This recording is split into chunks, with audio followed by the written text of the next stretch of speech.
अध्याय 9 यशाया अध्याय 9 आणि त्याचं 6 पासून उसका 6 से 6 आणि 7. Isaiah chapter 9 verse 6 and 7. यशाया अध्याय 9 उसका 6 और 7. यशाया अध्याय 9 त्याचं 6 आणि 7. यशाया अध्याय 9 उसका 6 और 7. Isaiah 9 verse 6 and 7. यशाया अध्याय 9 त्याचं 6 आणि 7. क्योंकि हमारे लिए एक बालक उत्पन्न हुआ है, हमें एक पुत्र दिया गया है, प्रभुता उसके कंधे पर होगी, उसका नाम अद्भुत युक्ति करने वाला, पराक्रमी परमेश्वर, अनंत काल का पिता, शांति का राजकुमार रखा जाएगा। उसकी प्रभुता सर्वदा बढ़ती रहेगी, उसकी शांति का अंत न होगा। इसलिए वह उसको दाऊद की राजगद्दी पर इस समय से लेकर सर्वदा के लिए न्याय धर्म के द्वारा स्थिर किए गए हुए संभाले रहेगा। सेनाओं की यहोवा की धुन के द्वारा यह हो जाएगा। कारण आम्हासाठी बाळ जन्मला आहे, आम्हाला पुत्र दिला आहे, सारी सत्ता त्याच्या खांद्यावर राहील, त्याला या राजेशाही पदव्या मिळतील, त्याला अद्भुत मंत्री, समर्थ देव, सनातन पिता, शांतीचा अधिपती असे म्हटले जाईल। त्याच्या राज्याचा सतत विस्तार होईल, त्याची शांतता, पूर्ण सत्ता कधीच संपणार नाही। आपला पूर्वज दावीद याच्या राजासनावर तो बसेल आणि कसलाही भेदभाव न करता पूर्ण न्यायाने तो राज्य करेल। जगातील सर्व राष्ट्रांना तोच खरा न्याय व शांती देईल, हे निश्चित घडणार, कारण स्वर्गातील सैन्यांच्या प्रभू देवाने हे करण्याचे मनावर घेतले आहे। आपण डोळे बंद करू आणि या वचनासाठी प्रार्थना करू। हम आंखों को बंद करेंगे और इस वचन के लिए हम प्रार्थना करेंगे। तारणाऱ्या गोड पवित्र सेनाधीश पिता येशू ख्रिस्ताच्या गोड आणि सर्व सामर्थी नावाने तुझ्या अनुग्रहाच्या सिंहासनाच्या समोर येतो। या सकाळच्या वेळेस तुझ्या सानिध्यात तू आम्हाला आणलंस, तुझ्या सहवासात तू आम्हाला आणलंस म्हणून धन्यवाद। आता तू आमच्याशी बोलत आहे, कारण हे वचन जे आहे बायबल, हे जे वचन आहे हे जिवंत वचन आहे। कारण पवित्र शास्त्र सांगतं देवाचं वचन जिवंत वचन आहे, कारण देव जिवंत आहे, त्याचं वचनही जिवंत आहे। त्याच्या शब्दामध्ये आगीसारखी ताकद आहे, त्याचं वचन दोधारी तलवारपासून तीक्ष्ण आणि तेज आहे। त्यामुळे पवित्र पिता हे वचन आम्ही ऐकल्यानंतर आम्हाला ऐकण्यासाठी समजण्यासाठी मदत करतो। पवित्र आत्मा तू सहायता कर, हे तुझ्या प्रेरणेने रचलेलं वचन आहे, म्हणून सगळ्यांचे कान उघड, यांनी चांगल्या रीतीने वचन ऐकावं आणि जसं ते वचन ऐकतात तसंच ते पालन करण्यासाठीही त्यांना सहायता कर। आज तू त्यांना काही गोष्टी शिकवशील आणि शिकवत आहे ते त्यांनी करण्यासाठी मदत कर। आणि हा ख्रिस्त जन्मोत्सव प्रभू त्यांना सदोदित आयुष्यभर त्यांच्या लक्षात राहावं। प्रभू ही माझी विनंती, माझी प्रार्थना आहे तुझ्याकडे देऊ दे। धन्यवाद देते येशूच्या नावाने, amen. Praise the lord, praise the lord, hallelujah, hallelujah. येशूचा जन्म व्हायच्या अगोदर और यीशु का जन्म होने से पहले 5 वर्षापूर्वी त्याच्याबद्दल भविष्यवाणी केली। और बहुत साल पहले उसके बारे में भविष्यवाणी की गई। भविष्यवाणी म्हणजे पुढे होणाऱ्या गोष्टी। भविष्यवाणी का अर्थ है आगे होने वाली बातों को पुढे काय बताना। होणार आहे कोणालाच माहिती नाही। आगे क्या होने वाला है ये किसी को भी मालूम नहीं। या जगामध्ये पुढे काय होणार आहे कोणाला माहिती नसते। इस संसार में आगे क्या होने वाला है ये किसी को मालूम नहीं, फक्त देवाला माहित आहे। सिर्फ प्रभु को मालूम रहता है। देवालाच ते सामर्थ्य आहे। और वो परमेश्वर के पास ही सामर्थ्य म्हणून है। देवाने काय केलं, इसलिए प्रभु ने क्या किया, देवाने भविष्यवाणी केली। और प्रभु ने भविष्यवाणी की। काय भविष्यवाणी केली, क्या भविष्यवाणी की मी की, माझ्या पुत्राला या जगामध्ये बालकासारखं जन्म देईल। और मैं मेरे पुत्र को एक बालक की नए उसे इस पृथ्वी पर जन्म दूंगा। आता तो बालकाचा जन्म म्हणजे येशूचा जन्म एक बालकासारखा कशासाठी झाला, और यीशु मसीह का जन्म बालक की नई क्यों हुआ, हा सर्वात मोठा प्रश्न और ये सबसे बड़ा सवाल है ना। जेव्हा देवाने आदमाला बनवलं, जब प्रभु ने आदम को बनाया, म्हणजे मी तुम्हाला जे नवीन आज आलेले आहे त्यांना मी सांगते, पहिला माणूस माकड नव्हता। जो नए आए हुए लोग हैं उनको मैं बताती हूँ कि जो पहले मनुष्य था वो बंदर नहीं था। हे नेहमी लक्षात ठेवा। ये हमेशा याद रखना। देवाने हे सर्व जग बनवलं और प्रभु ने इस संसार को बनाया है त्याच्या शब्दाने। उसके शब्द के द्वारा। तो देव आहे, वो परमेश्वर है, देवाला खूप शक्ती आहे। और परमेश्वर के पास बहुत शक्ति तो है। आत्मा आहे, वो आत्मा त्याला है, आपण आकार नाही देऊ शकत। उसे हम आकार नहीं दे म्हणून सकते। तुम्ही ज्या मंदिरात आलेला आहात, इसलिए आप जिस भवन में आए बघा हैं, इथं क्रॉसही नाहीये देखो यहाँ पर क्रॉस भी नहीं है, आणि कोणतीही मूर्ती नाही, येशूचीही नाही। यहाँ पर कोई भी मूर्ति नहीं, यीशु को भी मूर्ति ना नहीं है। मरियम आपल्या लहान बाळाला घेऊन कशी बसली आहे ती पण मूर्ती नाहीये। और मरियम ऐसे अपने छोटे बच्चे को लेकर बैठी है, वो भी मूर्ति यहाँ पर का नहीं नाहीये? है। क्यों नहीं है? कारण देव आत्मा आहे, क्योंकि परमेश्वर आत्मा है देवाला कुणीच पाहिलं नाही। और परमेश्वर को किसी ने भी नहीं म्हणून देखा। देवाने आज्ञा दिली तुम्हाला आकार देऊ नको। इसलिए परमेश्वर ने आज्ञा दी है कि तुम मुझे आकार मत देना, हा, कारण मी तुम्हाला घडवलेला आहे। क्योंकि मैंने तुझे बनाया है। आणि देवाने माणसाला मातीतून घडवलं, और परमेश्वर ने मनुष्य को मिट्टी से बनाया, म्हणून आपण सर्व देवाच्या हाताची रचना आहोत। इसलिए हम सब परमेश्वर के हाथ की रचना है। आपण मातीचे पुतळे आहोत, और हम मिट्टी के बर्तन हैं, म्हणून आपण हर्ट होतो।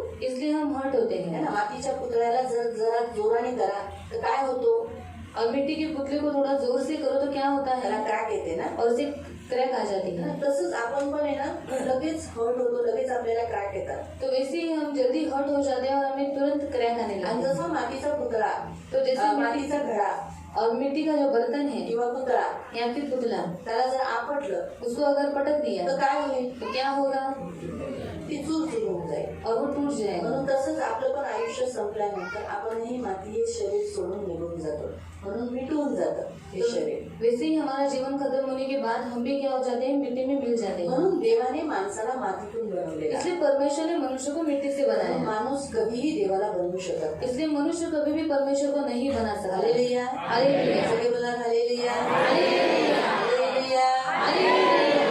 हालेलुया हा शब्दाचा अर्थ आहे देवाची स्तुती असो. हालेलुया इस शब्द का अर्थ है परमेश्वर की स्तुति हो। काय आहे, क्या है, तुम्ही इंग्लिश मध्ये बोला हालेलुया, आप इंग्लिश में बोलो हालेलुया, मराठीत बोला हालेलुया, मराठी में बोलो हालेलुया, आणि दुसऱ्या सगळ्या भाषांमध्ये हालेलुया हा शब्द आहे. और सारी भाषाओं में हालेलुया ये शब्द है। त्याच्या नावाचा त्या अर्थ जो त्या शब्दाचा अर्थ आहे देवाची स्तुती असो. हालेलुया नाम का अर्थ है परमेश्वर की स्तुति हो। हालेलुया. हालेलुया। तर म्हणून सांगायचा उद्देश की देवाने मानवाची रचना केल्यानंतर और बताने का उद्देश्य कि परमेश्वर ने मनुष्य को बनाने के बाद त्याने आपल्या स्वरूपात रचलं, उसने अपने स्वरूप में उसे बनाया। म्हणून माणूस माणूसच होता, इसलिए मनुष्य पहले मनुष्य ही था, माकड नव्हता. बंधन नहीं था, तो माणूसच होता. वो मनुष्य ही था। मनुष्याचा जो स्वरूप आहे तो देवाचं स्वरूप आहे. इसलिए मनुष्य का जो स्वरूप है वो परमेश्वर का स्वरूप है। म्हणून देवाने मानवाला काय केलं, आकार दिला आणि देवाने माणसाला एक त्याच्या स्वरूपात बनवलं. और परमेश्वर ने मनुष्य आकार दिया और उसे अपने स्वरूप में आणि बनाया। हा माणूस नंतर जसा जसा मोठा होऊ लागला, म्हणजे त्याला जेव्हा बनवलं तेव्हा तो मोठा एक माणसासारखा देवाने बनवलेला. और जब उसे बनाया गया तो एक मनुष्य की नाई उसको एक बड़ा मनुष्य ऐसा बनाया, पुरुषचा आकार त्याला दिला. एक पुरुष का आकार उसको दिया। कशाचा, किसका, पुरुष. पुरुष पहिला माणूस पुरुष होता. और पहला जो मनुष्य था वो पुरुष था। पण जेव्हा देवाने त्याच्या पुत्राला पाठवलं, पर जब परमेश्वर ने अपने पुत्र को भेजा त्याच्याबद्दल भविष्यवाणी केली की बालक जन्माला येईल, म्हणजे काय, बाळ जन्माला येईल. तो उसके बारे में भविष्यवाणी हुई कि एक बालक जन्म लेगा। है? देव येशूला तारुण्यातही पाठवू शकला असता ना. और परमेश्वर यीशु मसीह को जवानी के दिनों में भी भेज सकता था ना। बरोबर आहे. मग प्रश्न विचारू, तो सवाल पूछो, तयार आहे उत्तर द्यायला. और तैयार है जवाब देने के लिए। देवाने आदमाला तरुण बनवलं और पुरुष हा आकार दिला, परमेश्वर ने आदम को जवान बनाया, मतलब पुरुष का आकार दिया। पण येशूला बालक म्हणून का जन्म दिला. पर यीशु मसीह को बालक बोलकर जन्म क्यों दिया? वो जवान बना के, पुरुष बना के भी तो भेज सकता था ना हमें उद्धार देने के लिए. आणि तरुण बनून पुरुष बनून पण त्याला पाठवू शकत होता ना आपल्याला परमेश्वर नाम के लिए कोई देण्यासाठी। बात कठिन नहीं है. आणि देवाला काही गोष्ट कठीण नाही। वो जवान बन के भी भेज सकता, उसको हमारा उद्धार करना था ना. आणि तरुण बनून पण तो पाठवू शकत होता, कारण का त्याला आपल्याला उद्धार करायचा होता ना तो। थोडस पुरुष लोक अजून थोडे पुढे सरका, सरका पुढे. या पुढची लाईन पुढे या. सरका.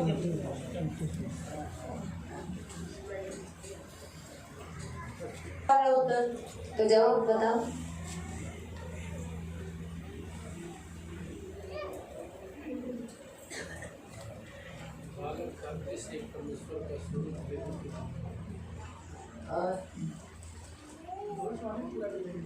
भविष्यवाणी. परमेश्वर ने भविष्यवाणी की थी कि बालक पैदा करके मेरे पुत्र को मैं भेजूंगा. आणि देवाने भविष्यवाणी केली होती की मी माझ्या मुलाला एका बालकासारखं जन्म देऊन पृथ्वीवर पाठवेन। जब परमेश्वर कुछ कहता है जेव्हा देव काय तो म्हणतो वैसे ही करता है, तो तसाच करतो, फेरफार नहीं करता, आणि तो फेरफार करत नाही, बदल नहीं करता. बदल नाही करत। दूसरा दुसरं, उत्तर,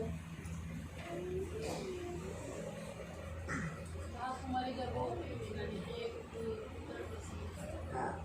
अभी बड़ा बच्चा, बड़ा इंसान तो माँ के पेट में नहीं जा सकता. आणि मोठा माणूस आईच्या उदरात पुन्हा जाऊ शकत जा नाही, सकता है क्या? जाऊ शकतो का? इसीलिए परमेश्वर ने बहुत सारे पहले भविष्यवाणी की थी कि कुमारी गर्भवती होगी म्हणून देवाने खूप वर्षांपूर्वी अशी भविष्यवाणी केली, एक कुवारी गर्भवती होईल और वो पुत्र को जन्म देगी आणि ती एका पुत्राला और जन्म उसका देईल नाम इमॅन्युअल रखा जाएगा. आणि त्याचं नाव इमॅन्युअल ठेवण्यात येईल. इमॅन्युअल नावाचा अर्थ काय माहितीये? और इमॅन्युअल नाम का अर्थ क्या है मालूम देव है? आपल्या बरोबर आहे. और परमेश्वर हमारे साथ है. म्हणून जो येशू जवळ आहे त्याच्याबरोबर देव त्याच्या जवळ आहे. इसलिए जो यीशु के साथ है परमेश्वर उसके साथ रहता है. कारण इमॅन्युअल हे जे नावाचा अर्थ आहे देव आमच्या बरोबर आहे. और इमैन्युअल नाम का अर्थ है कि प्रभु हमारे साथ है.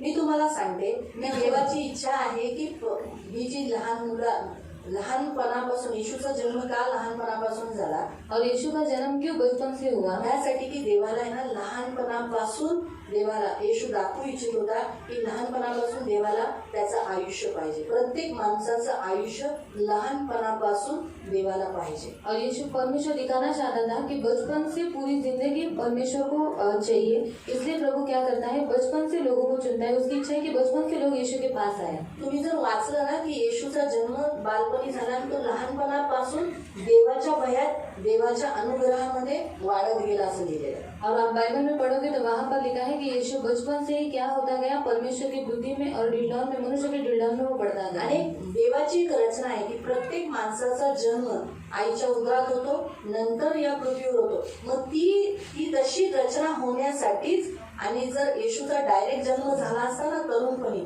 तर कोणी ऍक्सेप्ट केलं नसतं. और परमेश्वर की ये रचना है कि पहले मनुष्य माता के गर्भ में आता है, बाद में वो फिर बड़ा होता है. तो वो सही करने के लिए परमेश्वर ने इस कानून को बनाया. पर परमेश्वर की यही इच्छा थी कि अगर वो यीशु मसीह ऐसे ही आता, जवानी में आता, तो कोई उस पर विश्वास नहीं रखता. म्हणून देवाने एक बालक म्हणून या पृथ्वीवर पाठवलं. और इसीलिए परमेश्वर ने बचपन से ही यीशु को भेजा. आणि खूप वर्षापूर्वी देवाने केलेली ही भविष्यवाणी और बहुत सालों पहले ये की गई भविष्यवाणी कशासाठी केली? किसके लिए की? येशूने बालक म्हणून जन्म का घेतला? और यीशु ने बालक बोलकर जन्म क्यों लिया? आपल्यासाठी. हमारे लिए. इथे स्पष्टपणे लिहिलेलं आहे येशू आपल्यासाठी जन्म घेतलेला आहे. और वहाँ पर स्पष्ट रीति से देखा गया है कि यीशु मसीह हमारे लिए जन्म लिया. 6 वचन. कारण आम्हासाठी बाळ जन्मला आहे. आम्हासाठी कुणासाठी? आपल्यासाठी. हमारे लिए. येशूने या पृथ्वीवर जन्म का घेतला माहितीये? और यीशु मसीह ने इस पृथ्वी के ऊपर जन्म क्यों लिया? आपल्यासाठी. हमारे लिए. आपल्यासाठी जन्म घेतला. हमारे लिए जन्म लिया. जर पाहायला गेले येशूने त्याचा जन्म आपल्यासाठी घेतलेला आहे. और देखा गया तो यीशु मसीह ने हमारे लिए जन्म लिया. खूप मी हे तुम्हाला स्पष्ट सांगते येशूला जन्म घ्यावा लागला आपल्यासाठी. और यीशु का जन्म लेना पड़ा हमारे लिए. कारण जेव्हा देवाने मानवाला बनवलेलं पहिल्या मानवाला तो अतिशय खूप चांगला आणि पवित्र परिपूर्ण असा होता. और जब पहले परमेश्वर ने मनुष्य को बनाया था तो वो पवित्र और बहुत परिपूर्ण ऐसे अच्छा मनुष्य था. देवाबरोबर तो सहभागिता करायचा. और परमेश्वर के साथ वो संगति देव करता त्याच्या था. जवळ यायचा. और प्रभु उसके पास आता त्याच्या था. जवळ येऊन त्याच्याबरोबर सहभागिता करायचा. और प्रभु उसके पास आता था और उसके साथ संगति करता जेव्हा था. त्याला एकटेपणाची जाणीव झाली तर देवाने त्याला त्याची पत्नी म्हणून स्त्री म्हणून त्याला त्याच्या हाडामासातून त्याला बनवून दिली. और जब उसको अकेलेपन का एहसास हुआ तो परमेश्वर ने उसकी हड्डी की एक स्त्री उसको बनाकर उसको दी. आणि नंतर काय झालं? और बाद में क्या हुआ? शैतानाने त्या दोघांना भुरळ पाडली. और शैतान ने उनके अंदर उनको मोहित किया, उनको पाप में गिराया. आणि नंतर काय झालं? त्यांनी ते फळ खाल्लं जी देवाने आज्ञा दिलेली की हे फळ तू कधीच खाऊ नको. और बाद में परमेश्वर ने जो उनको आज्ञा दी थी कि तू ये फल कभी भी मत खाना, निश्चय तू मरशील. और जरूर तू आणि मरेगा. अशा रीतीने मरण या जगात आलं. और इस रीति से मृत्यु इस जगत में आई. आणि मरण आज माणसांवर वर्चस्व करू लागलाय. और मृत्यु अभी मनुष्य के ऊपर अधिकार जताने लगा म्हणून है. माणूस माणसाला हारलेला आहे. इसलिए मनुष्य को हारा हुआ है. मृत्यूला हारलेला आहे. और मनुष्य मृत्यू को हारा हुआ है. मनुष्य मृत्यूला हारलेला आहे. और मनुष्य मृत्यू से हारा हुआ तो है. भले जगावर विजय प्राप्त करेल. वो भले ही संसार के ऊपर विजय प्राप्त प्रत्येक करेगा. गोष्टीवर तो विजय हर प्राप्त बातों के ऊपर वो विजय प्राप्त करेल. तो करेगा. मृत्यूला हारलेला आहे. पर वो मृत्यू से हारा हुआ है. तो मृत्यूला हारलेला आहे. और वो मृत्यू से हारा हुआ है. तुम्हाला कळालं? हे लक्षात ठेवा. म्हणून आपल्याला मृत्यूपासून वाचवण्यासाठी येशूने या पृथ्वीवर जन्म घेतला. इसलिए हमें मृत्यु से छुड़ाने के लिए यीशु ने इस पृथ्वी के ऊपर जन्म लिया. डायरेक्ट देव मरू शकत नाही. येशू मरू शकत नाही. और डायरेक्ट यीशु नहीं मर सकता, कारण पहिला जन्म घ्यावा लागेल. क्योंकि पहले जन्म लेना मी पड़ेगा. डायरेक्ट अशी मरू शकते का? और मैं तुरंत ऐसे मर सकती हूँ क्या? पहिलं मला आईच्या पोटात जावं लागेल. पहले मुझे माता के गर्भ में जाना 9 पड़ेगा. महिने राहावं लागेल. 9 महीना रहना पड़ेगा. तर माझ्या आईची डिलिव्हरी होईल. बाद में मेरी माँ की डिलीवरी मग होगी. मी जन्म घेईल. बाद में मैं जन्म मी लूंगी, मोठी होईल, बाद में मैं बड़ी हो मला जाऊंगी। जेवढं वय दिले देवाने 40, 50, 60, 70, 80, 90 जेवढं मला वय दिले और जितना उम्र परमेश्वर ने मुझे दिया है 40, 60, 70, 80 जो उम्र मुझे दिया ते है, जगल्यानंतर और वो जीने के नंतर बाद मी मरेल. बाद में मैं मरूंगी, अशी डायरेक्ट मी मरू नाही शकत ना. और इसे डायरेक्ट में नहीं मर सकती हूँ, म्हणून जन्म हा गरजेचा आहे. इसलिए जन्म बहुत जरूरी है। म्हणून उपदेशक अध्याय 3 मध्ये लिहिलंय, आकाशाच्या खाली पृथ्वीवर प्रत्येक गोष्टीची एक वेळ आहे. ती आहे जन्माची वेळ आणि मरणाची वेळ. और सवोपदेशक अध्याय 3 में लिखा है कि पृथ्वी आकाश के नीचे पृथ्वी के ऊपर हर एक बात का समय है, जैसे जन्म का समय और मृत्यू का भी समय है। म्हणजे पहिला काय कशाची वेळ आहे? पहले किसका समय है? जन्माची. जन्म का। नंतर कशाची वेळ आहे? बाद में किसका समय है? मृत्यूची. मृत्यू पहिली का। कशाची वेळ आहे? पहले किसका समय है? हा जोराने बोला. कशाची? नंतर कशाची आहे? बाद में किसकी है? मरणाची. म्हणून येशूचा जन्म झाला. इसलिए यीशु का जन्म हुआ। जर त्याला आपल्या पापांसाठी मरायचं आहे, और उसे अगर हमारे पापों के लिए मरना है, आपल्यासाठी बलिदान द्यायचंय, हमारे लिए बलिदान होना आपली है, शिक्षा व्हायची, और हमारी शिक्षा को उसे उठाना है, आपल्यासाठी त्याला मरावं लागणार आहे, और हमारे लिए उसे मरना तर त्याला पड़ेगा, जन्म घेणं गरजेचं आहे. तो उसे जन्म देना पड़ेगा। म्हणून प्रियांनो, आज आपण ख्रिस्ती आणि सर्व माणसं येशूच्या जन्मादिवशी का आनंद करतो? और इसलिए आज हम मसीह लोग जब उसके जन्म के दिन पर क्यों आनंद करते हैं? ह्यासाठी आनंद करतो कारण तो आपली शिक्षा व्हायला आलेला आहे. और इसलिए आनंद करते हैं कि हमारी शिक्षा को उठाने के लिए वो इस पृथ्वी पर आज आया है। आपण पापापासून मरणापासून वाचू शकतो. और आज हम पाप से मृत्यू से हम बच सकते हैं। हालेलुया. हालेलुया. हालेलुया बोला. हालेलुया. झोपू नका. सो मत जाओ, हा, चांगल्या रीतीने वचन ऐका. और बहुत अच्छे रीति से वचन को सुनो। देवाबरोबर सहभागिता करताना झोपू नका. परमेश्वर के साथ संगति करते समय सो मत, वचन ऐकताना झोपू नका. और वचन सुनते समय सोना मत। चांगल्या रीतीने वचन ऐका. अच्छे से वचन सुनो। हा, सांगायचा उद्देश प्रियांनो, बताने का उद्देश्य प्रियो, की प्रभू येशूने आपल्यासाठी जन्म घेतला. और प्रभु यीशु मसीह ने हमारे लिए मग जन्म हा दिया। येशू कोण आहे ते एकदम स्पष्टपणे सांगण्यात आले. तो यीशु कौन है यहाँ पर स्पष्ट रीति से बताया गया है। तर तुम्हाला कळालं ना, येशूने कुणासाठी जन्म घेतला? और यीशु ने किसके लिए जन्म लिया आपको मालूम पड़ा? मागचे बोला. पीछे वाले बोलो। हा? तुम्ही बोला. तू पुढचे बोला.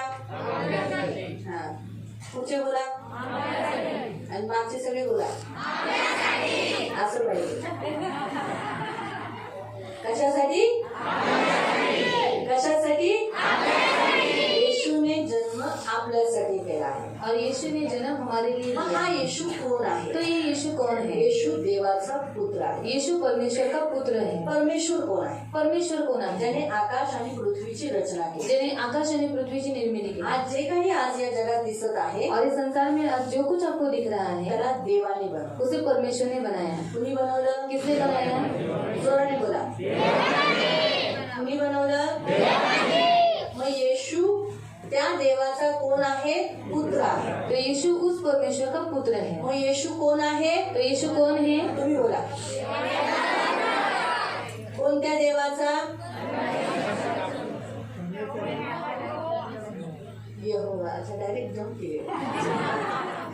त्या देवाने ज्याने आकाश आणि पृथ्वीची रचना केली. और उस परमेश्वर का जिसने आकाश और पृथ्वी को बनाया। अहो, या जगात खूप सारे देव आहेत. और इस संसार में बहुत सारे परमेश्वर हैं, बऱ्याच माणसांचं नाव देव आहे. और बहुत सारे लोगों का नाम परमेश्वर है। नाही, देव आहे. देव देव देव है, देव, ईश्वर, प्रभू, प्रभु, है ना? अशी नाव आहेत ना. और ऐसे नाम है। माणसांची पण नाव आहेत. और मनुष्य के भी ऐसे नाम है। देवदास, देवदास, देवदास, देव, म्हणजे अशी बरेच जणांची नाव आहेत. और ऐसे बहुत से लोगों के नाम भी है। फरक आपल्याला माहिती असला पाहिजे. और फर्क हमें मालूम होना चाहिए। आज या जगामध्ये माणसांनी पण खूप सारे देव बनवले. और आज इस संसार में मनुष्य ने बहुत सारे ईश्वर को बनाया, माणसांनी बनवले. और मनुष्य ने बनाया। कुणी बनवले? किसने बनाया? कुणी बनवले? माणसांनी. मनुष्य ने।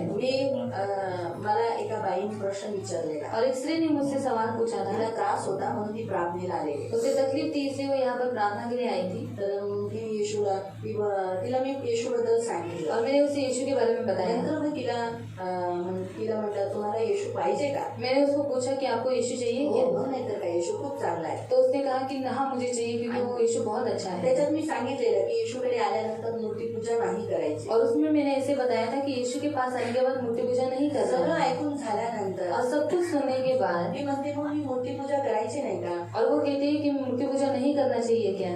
मग मी तिला प्रश्न विचारला. तो मैंने उससे सवाल पूछा मी पुढचं उत्तर द्यायच्या अगोदर तुम्ही माझ्या प्रश्नाचं उत्तर द्या. और मैं आगे जवाब देने से पहले आप मेरे सवाल का जवाब दो. तुमच्या घरात ज्या मूर्त्या आहेत, आपके घर में जो मूर्ति है ज्याला तुम्ही देव म्हणता, जिसे आप ईश्वर कहते हैं, त्याला कुणी बनवलं? उसे किसने बनाया. त्याला देवाने बनवलं उसे परमेश्वर ने बनाया का कुणी दुसऱ्याने बनवलं? क्या किसी दूसरे ने का बनाया माणसाने बनवलं? कि मनुष्य ने बनाया.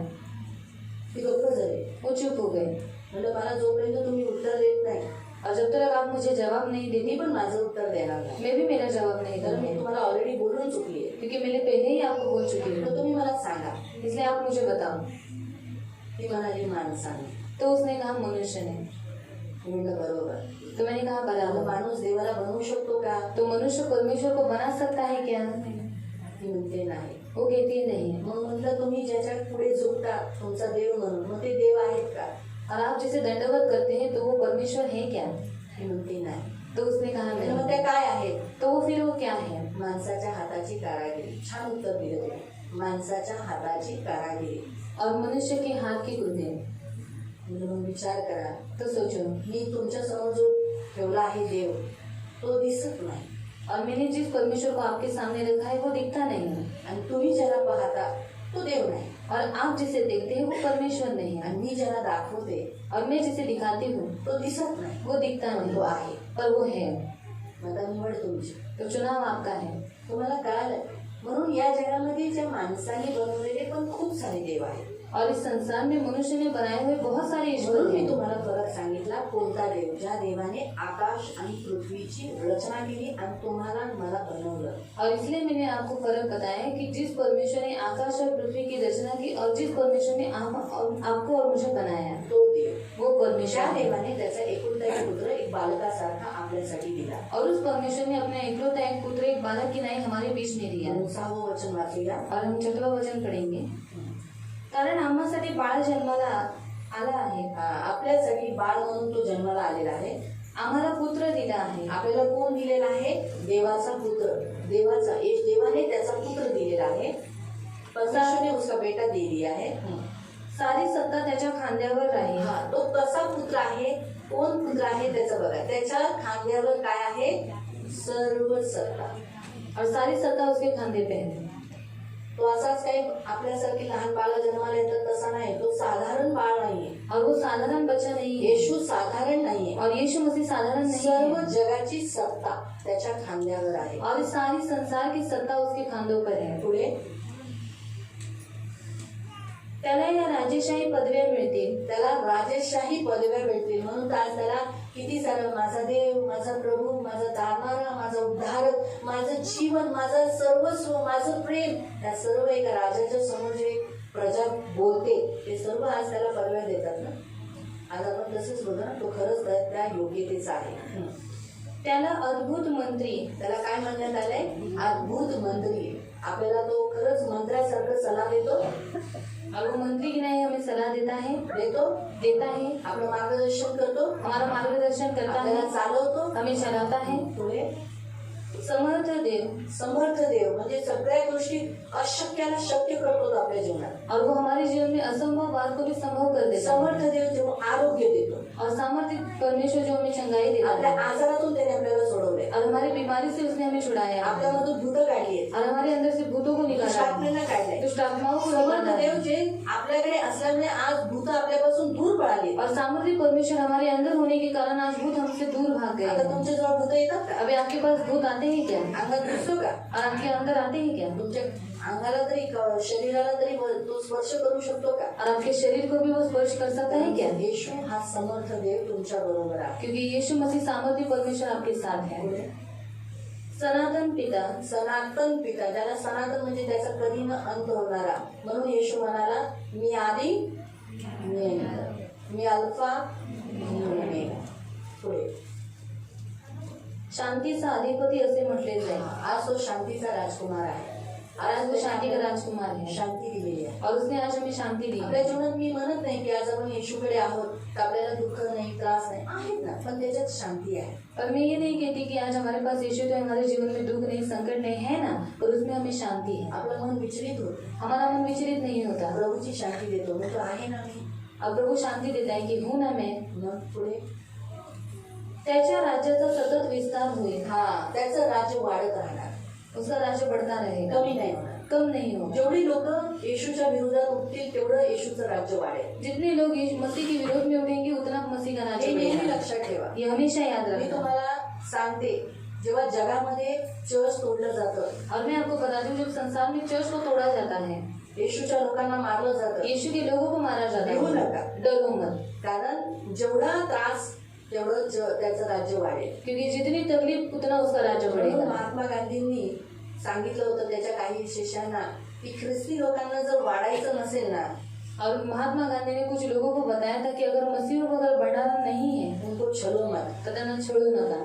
म्हणजे ते शांत राहतात. मग काय ते आपले आरामात जीवन जगतात, प्रार्थना करत नाही. मतलब वो शांत रहेंगे, मतलब वो आराम के साथ जीवन जीने, पण मतलब तुम्ही वो जर प्रार्थना त्यांना करेंगे. छेडलं और अगर आपने उनको छेड़ दिया ते सिंहासारखे डरकाळी मारते. तो वो सिंह की नहीं लगेच देवाकडे आरोळी देते, हे देवा, और तुरंत परमेश्वर के पास दुआएं देव देंगे, जागृत होईल, तो उनका परमेश्वर जागृत हो लोक जाएगा वाढतील. और लोग बढ़ेंगे. देवाने खूप वर्षापूर्वी सांगितली होती, भविष्यवाणी केलेली की त्याच्या राज्याचा विस्तार होईल आणि आज संपूर्ण जगामध्ये ख्रिस्ती खूप आहे. येशूला विश्वास करणारे असंख्य लोक आहेत. और ये परमेश्वर ने बहुत साल पहले ही ऐसी भविष्यवाणी की थी कि उसके राज्य का विस्तार होगा. तो आज भी इस पूरे संसार में बहुत सारे मसीह लोग हैं. जे त्याच्या राज्याचा विस्तार होण्यासाठी अडचणी टाकतील, और जो लोग उसके राज्य का विस्तार होने के लिए रुकावट ते डालेंगे, कुणाशी लढतात? ते वो किसके साथ लड़ाई करते हैं? देवाबरोबर. परमेश्वर के साथ. कारण हे वचन कोण बोललं आहे? और ये वचन किसने कहा है? देवाने. परमेश्वर ने. तो देव ज्याने आकाश आणि पृथ्वीची रचना केली. और वो परमेश्वर जिसने आकाश और पृथ्वी की रचना की. Hallelujah, hallelujah, hallelujah, hallelujah. म्हणून जो कोणी ख्रिस्ती लोकांना किंवा वाढू नये म्हणून जो विरोध करतो, इसलिए जो कोई मसीहों का विरोध करता है वो उन्हें बढ़ने के लिए विरोध करता तो है. देवाशी लढतो. तो वो परमेश्वर के साथ युद्ध करता माणूस है. देवाशी लढून जिंकू शकतो का? और मनुष्य परमेश्वर के साथ युद्ध करके जीत पाएगा क्या? हा? कदापि नाही. कभी भी नहीं. कारण देव भस्म करणारी आग आहे. क्योंकि परमेश्वर भस्म करने वाली आग है. साधा त्याने सूर्य जो आज या ठेवलेला आहे, और आज जो सूर्य परमेश्वर ने रखा है, कोण जाऊ शकलाय का? और कोई जा सका है क्या? विजेंना काचेमध्ये कोण भरू शकलाय का? और जो बिजली है उसे कोई भी ऐसे कांच के डिब्बे में लग के रखा है क्या? बाटली में भर के रखा है क्या? उसके बदन से बिजली निकलती है. आणि त्यांच्या अंगातून विजा निघते. देवाच्या अंगातून विजा निघतात. और परमेश्वर के बदन से बिजली निकलती है. त्या देवाशी लढणं म्हणजे काय होईल? और उस परमेश्वर के साथ युद्ध करना मतलब क्या हालत होगी? म्हणून लक्षात ठेवा, देवाचं वचन सांगतं की येशूने देवाने अगोदरच बोललेला की माझ्या पुत्राच्या राज्याचा काय होणार? विस्तार होणार, म्हणजे वाढणार. और परमेश्वर ने पहले ही बता चुका था कि मेरे पुत्र के राज्य का क्या होगा? विस्तार होगा, मतलब वो बढ़ेगा. म्हणून येशू वाढणार, इसलिए यीशु बढ़ेगा. येशूची लोक वाढणार, यीशु के लोग बढ़ेंगे. लोक असेच येशूकडे येणार, और लोग ऐसे ही यीशु के पास आपला आएंगे देव म्हणून स्वीकार और करणार. अपना परमेश्वर बोलकर स्वीकार त्याला आपल्या करेंगे. जीवनामध्ये तू माझा देव म्हणून स्वीकार करून त्याच्या मागे अनुयायी म्हणून बनणार. और उसको अपने जीवन में अपना उद्धारकर्ता बोलकर स्वीकार करेंगे और उसके पीछे चलने वाले लोग हो जाएंगे आणि उसके शिष्य बनेंगे. और त्याचे शिष्य बनते हैं. त्याची शांतता पूर्ण सत्ता कधीच संपणार नाही. त्याची शांतता आणि त्याची सत्ता कधी संपणार नाही, त्याला अंत नाही. येशूला कोणीही संपवू शकत नाही. और यीशु को कोई भी खत्म नहीं कर सकता. येशूच्या राज्याचा अंत नाही. और यीशु के राज्य का अंत नहीं है. त्याच्या येशूच्या क्रिसमसला म्हणजे त्याच्या ख्रिस्त जन्म उत्सव म्हणजे त्या बालकाच्या जन्माचं आपण काय करत आहोत? घोषणा करत आहोत आणि तिथे सेलिब्रेशनला आपण आलेलो आहोत. और आज उस बालक के जन्म के बारे में हम क्या करने के लिए यहाँ पर आए हैं? सेलिब्रेशन करने के लिए आए हैं. पुढे आपला पूर्वज दावीद याच्या राजस्थानावर तो बसेल. तो कुठे बसेल? दाविदाच्या सिंहासनावर बसेल आणि कसलाही भेदभाव न करता पूर्ण न्यायाने तो राज्य करेल. कसलाही भेदभाव न करता. आता या जगामध्ये आम्ही उच्च कुळातले, तुम्ही खालच्या कुळातले. आज आपल्या भारत देशातही किती साऱ्या जाती बनून आज जातीचा भेदभाव करून काय करण्यात येतं? तुच्छ लेखण्यात येतं. पण देव असा भेदभाव करणार नाही. तो माणूस म्हणून त्याने माणसाला बनवलं, बाईला बनवलं. तो ह्या दोनच जातीला ओळखतो. और परमेश्वर सिर्फ दो ही जाति को जानता है, एक पुरुष और स्त्री, त्यांच्यात भेदभाव न करता और उसमें भेदभाव नहीं तो करता, न्याय करेल. न्याय, वो न्याय करेगा. येशू ज्याचा जन्म झाला तो न्यायी परमेश्वर आहे. और यीशु जिसका जन्म हुआ वो न्यायी परमेश्वर है. पुढे हे निश्चित घडणार, कारण स्वर्गातील सैन्यांचा प्रभू देवानेही करण्याचे मनावर घेतले आहे. यहोवा त्याच्या देवाच्या पुत्राने निश्चय केला. देवाने हा निश्चय केलेला आहे. काय निश्चय केलेला आहे? हे निश्चय होणार. क्या बोला है?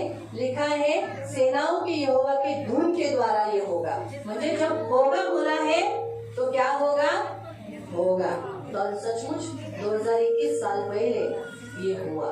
आणि खरंच 2021 वर्षांपूर्वी हे झालं. यीशु मसीह ने इस पृथ्वी पर जन्म लिया. आणि येशू ख्रिस्ताने या पृथ्वीवरती जन्म घेतला. यीशु ने एक कुंवारी मरियम के द्वारा जन्म लिया. आणि येशू ख्रिस्ताने कुंवारी मरियमच्या द्वारे जन्म घेतला. जसं तुम्हाला सांगण्यात आले, कुमारी गर्भवती होईल आणि ती एका मुलाला जन्म देईल. और जैसे आपको बताया गया है कि कुमारी गर्भवती होगी और एक उस बेटे को एक जन्म देगी. आणि खरंच कुंवारी मरियम, तिचं नाव मरिय होती. एक कुंवारी थी, उसका नाम मरियम था. आणि तिच्याकडे स्वर्गदूत पाठवण्यात आला. उसके पास स्वर्गदूत को भेजा गया. वाचूया. पढ़ेंगे हम लोग. लूक अध्याय 1 लूक अध्याय 1 आणि त्याचं 30 पासून. उसका 30 से. लूक अध्याय 1 त्याचं 30 पासून. लूक अध्याय 1 उसका 30 से. लूक चैप्टर 1 वर्स 30 से. देखो, यीशु के जन्म के लिए पहले ही सब तैयारी की गई. एक कुंवारी को परमेश्वर ने चुना, उसका नाम है मरियम. आणि येशूच्या जन्माच्या अगोदर सगळी तयारी देवाने केलेली होती. एक कुमारीला निवडलं, त्याचं नाव होतं मरियम. किसको चुना? कोणाला निवडलं? एक कुंवारी. एक कुमारी. क्या लिखा है? काय लिहिलंय? इधर से नहीं जाने को देना, उनको उधर ही इधर बैठा देना. उधर ही बैठा, तुम दोनों उधर ही बैठा. क्या लिखा है? कुंवारी. कुमारी यानी जिसने किसी पुरुष को न देखा था न जाना था. जिने कोणत्याच पुरुषाला पाहिलं पण नव्हतं आणि जाणलं पण नव्हतं. ऐसे कुंवारी. अशी कुमारी. उस काल में वो पवित्र थी. आणि त्या काळात ती पवित्र होती. आज के जमाने में क्या कुंवारियां लड़कियां मिलेगी? आणि आताच्या काळामध्ये कुमारी अशी मुलगी भेटेल का? आज उस काल में एजुकेशन नहीं था. आणि त्या काळामध्ये शिक्षण नव्हतं. लेकिन फिर भी उस काल में क्या थी? लड़कियां और लड़कों में भय था, परमेश्वर का डर था. लोग व्यभिचार से बचे रहते थे. आणि पण तरी सुद्धा त्या काळामध्ये प्रत्येक मुलामध्ये आणि मुलीमध्ये देवाचं भय होतं आणि ते देवाच्या भयात जागत होते. हाँ, डरते थे वो लोग. आणि ते घाबरायचे. तो परमेश्वर को डरते ती थे. लोक देवाला घाबरायचे. लेकिन अभी पण आता माँ बाप का तो डर है ही नहीं, परमेश्वर का भी डर नहीं है. आई वडिलांची तर भीती आहेच नाही, पण देवाचं पण भय नाही. इसलिए परमेश्वर ने अपने पुत्र को, क्यों मरियम को चुना? क्योंकि यीशु पवित्र है. का मरियमला निवडलं? कारण का येशू पवित्र आहे. उस काल में मरियम के ऊपर परमेश्वर ने कृपा की. आणि त्या काळामध्ये मरियमवरती देवाची कृपा झाली और होती. देखो, परमेश्वर का स्वर्गदूत नीचे आया. आणि बघा, देवाचा स्वर्गदूत खाली आला. देवदूत तिला म्हणाला, मरिये, भिवू नकोस, कारण देवाने आश्चर्यकारक रीतीने तुला आशीर्वादित केले आहे. लवकरच तू गर्भवती होशील. हा, लवकरच तू गर्भवती होशील आणि तुला पुत्र होईल. तुला एक मुलगा होईल. तू त्याचे नाव येशू असे ठेव. तू उसका नाम यीशु रखना. तो परमथोर होईल. उसका नाम भी बताया. स्वर्गदूत ने उसका नाम भी बताया और कहा वो परम थोर असेल, यानी श्रेष्ठ रहेगा. आणि त्याला देवाचा पुत्र असे म्हणतील. उसे परमेश्वर का पुत्र कहा जाएगा. आणि देव त्याला त्याच्या वो पूर्वज किसका पुत्र कहलाया जाएगा? किसका? किसका?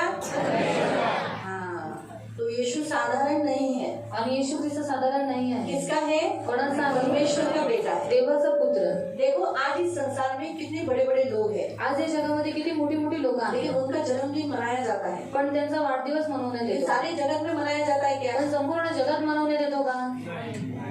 क्यों? का? क्योंकि सारे जगत में उसकी पहचान नहीं है. कारण सर्व जगात त्यांची ओळख नाही. लेकिन यीशु परमेश्वर का पुत्र है. पण येशू देवाचा पुत्र आहे. इसलिए परमेश्वर का पुत्र होने के कारण म्हणून देवाचा पुत्र असल्यामुळे सारी सृष्टि परमेश्वर की है. सर्व सृष्टी देवाची आहे. इसलिए वो उसके बेटे का जन्मदिन सारे सृष्टि में मनाता. म्हणून त्याच्या पुत्राचा जो वाढदिवस आहे तो संपूर्ण जगामध्ये मनवण्यात येतो. मालूम हुआ, आज महात्मा गांधी को हमारे भारत देश में सब लोग पहचानते हैं. आज महात्मा गांधीला आपल्या भारत देशामध्ये सगळे लोक उनका ओळखतात, जन्मदिन मनाते हैं. त्यांचा वाढदिवस मनवतात. बराबर है. लेकिन सारे संसार में वो जन्मदिन मनाते हैं क्या? पण संपूर्ण जगात त्यांचा जन्मदिवस मनवतात का? नहीं. हम इंडियंस ही मनाते हैं, क्योंकि वो हमारा नेता है. आणि आपण भारतीय लोक मनवतो कारण तो आपला नेता आहे. बराबर है. उन्होंने देश के लिए काम किया, आणि त्यांनी देशासाठी काम केलं, स्वतंत्रता मिलने के लिए काम किया, स्वतंत्रता भेटण्यासाठी काम केलं.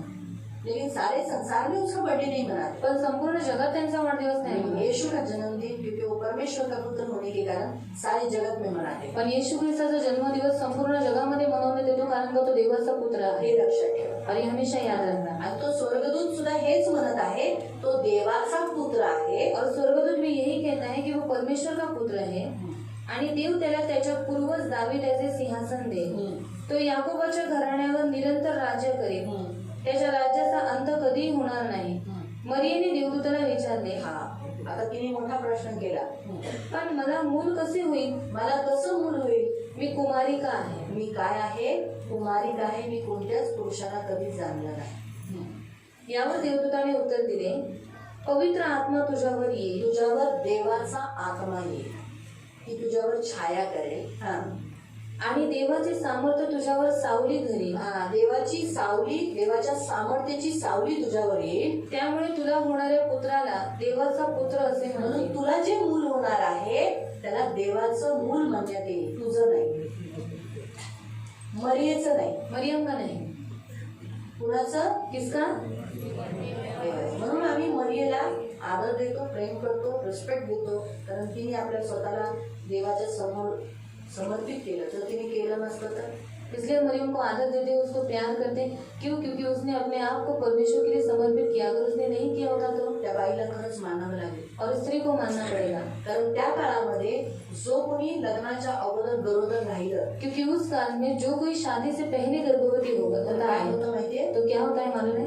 त्याला दगडमार करून मारून ठेचून मारायचं, और उन्हें पत्थरवाह करके मार डालना है. असा हा रूल होता. और ऐसा नियम उस काल में था. म्हणून पहा, त्या काळामध्ये एक स्त्री बिना लग्न करताना गर्भवती होणं म्हणजे स्वतःवर मृत्यू ओढून घेणं. और उस काल में कुमारी गर्भवती होना मतलब अपने आप पर मृत्यू को ले लेने के लिए काम था, क्योंकि त्या काळात लोक दगडमार करते. और उस काल में लोग पत्थरवाह करते थे. पण पहा तिने काय म्हटलं. पर देखो उसने क्या कहा.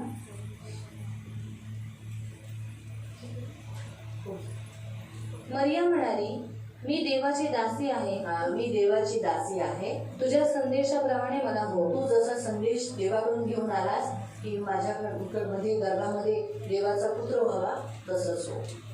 आणि ती गर्भवती झाली. और वो गर्भवती हुई. ती गर्भवती झाली. तिची एंगेजमेंट झाली होती योसेफा बरोबर. और वो गर्भवती हो गई थी. उसकी मंगनी यूसुफ के साथ हो गई थी. आणि योसेफा बरोबर जसं तिचं एंगेजमेंट झालं, योसेफाला कळालं की ती गरोदर आहे. और यूसुफ के साथ उसकी मंगनी हो चुकी थी. और यूसुफ को मालूम पड़ा कि वो गर्भवती है. झालं. आता लग्नाच्या अगोदर तुम्हाला जर कळालं की तुमचं जिच्याबरोबर तुम्ही वागदत्त झालाय, तुमची एंगेजमेंट झालेली आहे आणि ती प्रेग्नेंट आहे, मग सांगा तुम्ही काय कराल. और शादी से पहले आपकी मंगनी जिस लड़की के साथ हो चुकी है और अभी हमको मालूम पड़ता है कि वो गर्भवती है, तो क्या होगा? आप क्या करोगे? तुम्ही काय कराल?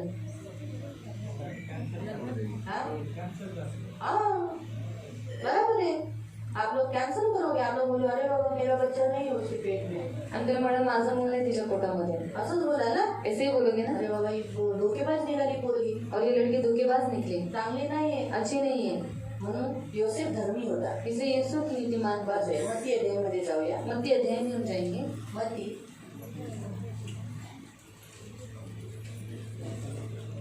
अध्याय 1, मैथ्यू चैप्टर 1 मत्ती अध्याय 1 और उसका 18. उसका 18. 18. येशू ख्रिस्ताच्या जन्मासंबंधीच्या सत्य घटना या आहेत. त्याची आई मरिया हिचे लग्न योसेफा बरोबर ठरलेले होते. हा, मरियेचं जे लग्न ठरलं होतं कुणाबरोबर? योसेफा बरोबर. परंतु ती दोघे एकत्र येण्यापूर्वीच मरिया बायबल स्पष्ट सांगतं ते दोघे एकत्र येण्यापूर्वीच मरियमला काय झालं? देवाच्या आत्म्याकडून गर्भधारणा झाली. मरियम पवित्र आत्म्याच्या द्वारे गर्भवती झाली असल्याचे आढळून आले.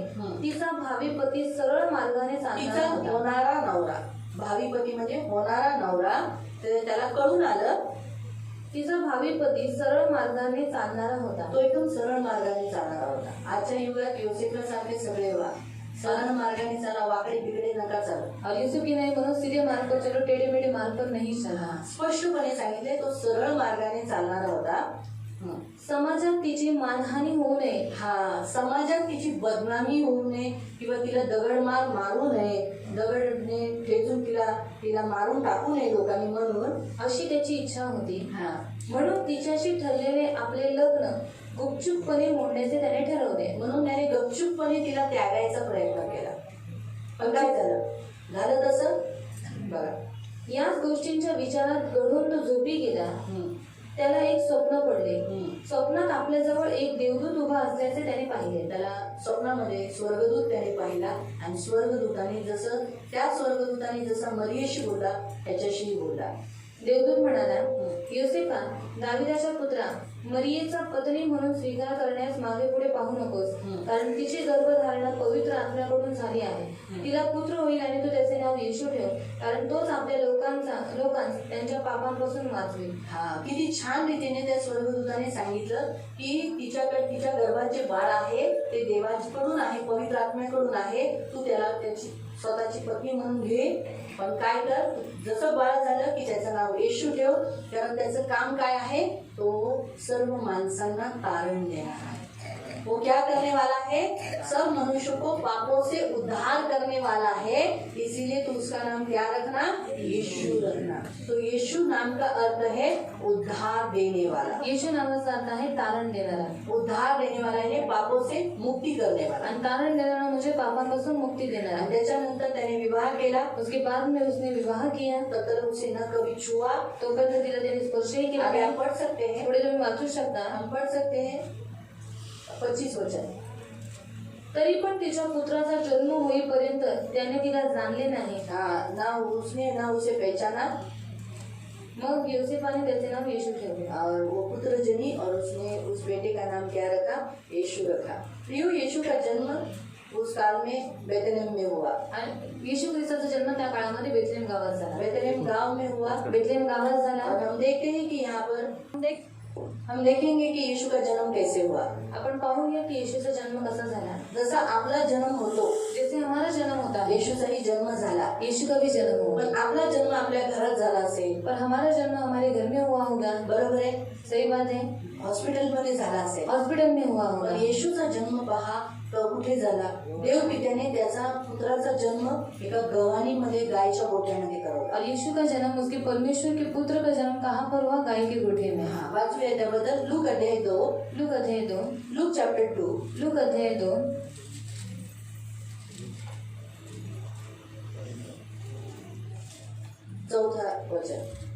चौथा वचन.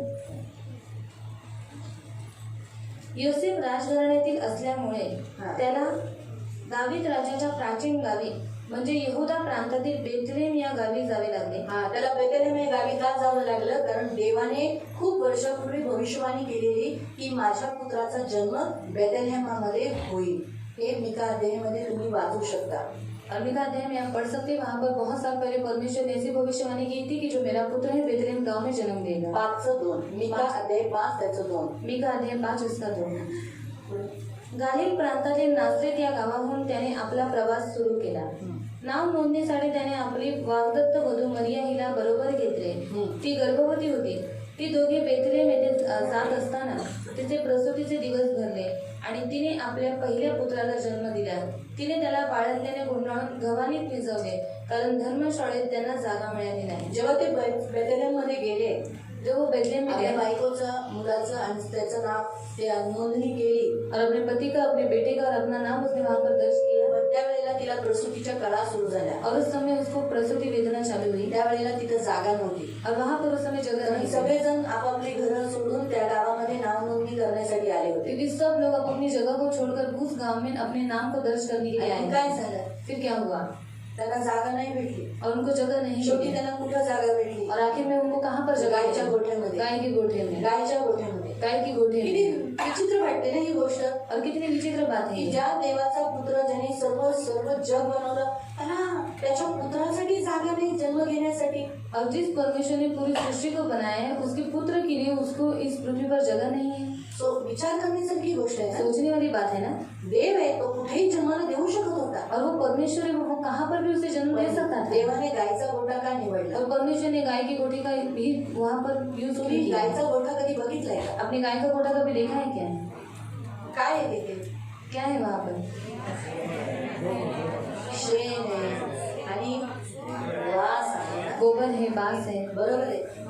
प्रियानो, पहिली गोष्ट मी तुम्हाला सांगते, येशू हा नम्र आहे हे देवाला दाखवायचं होतं. और पहली बात तो यीशु ये नम्र है, ये वो परमेश्वर को दिखाना था। त्याने देवाच्या आज्ञेचं पालन केलं. उसने परमेश्वर की आज्ञा का पालन किया। जो देवपित्याने त्याला सांगितलं की मी तुला गायच्या गोठ्यात जन्म देणार आहे, जो पिता परमेश्वर ने उसे बताया कि मैं तुझे गाय के गोठे में जन्म देने वाला तो हूँ, तयार झाला. वो तैयार हो गया। आज ही गोष्ट सर्व तरुणांना आणि प्रत्येकाला शिकवली जाते की जेव्हा तुमच्यापेक्षा वरिष्ठ जेव्हा तुम्हाला काही गोष्टी करायला सांगतात किंवा काही आज्ञा देतात, जरी तुम्हाला आवडली नसेल पण ती करणं हे तुमचं काम आहे. और सारे जवानों को और सब लोगों को यही इस वचन के द्वारा सिखाता है कि जैसे यीशु मसीह ने परमेश्वर पिता की आज्ञा का पालन किया, तो आपको भी क्या करना है। आपसे जो उम्र में बड़े हैं वो लोग आपको कुछ बताते हैं, अगर आपको वो अच्छा भी नहीं लगा तो भी वो आपको करना आपका कर्तव्य है। म्हणून तुम्ही पण देवपित्याच्या आज्ञेचं पालन तो करा. वैसे आप भी पिता परमेश्वर की आज्ञा का पालन करो। दुसरी गोष्ट, जसा गायचा गोठा घाण असतो और जैसे गाय का जो तबेला रहता है वो गंदा रहता है, तसंच प्रियानो येशूचा जन्म आपल्या जीवनात होणार आहे. आपलंही जीवन घाण आहे, गायच्या गोठ्यापेक्षा कमी नाही.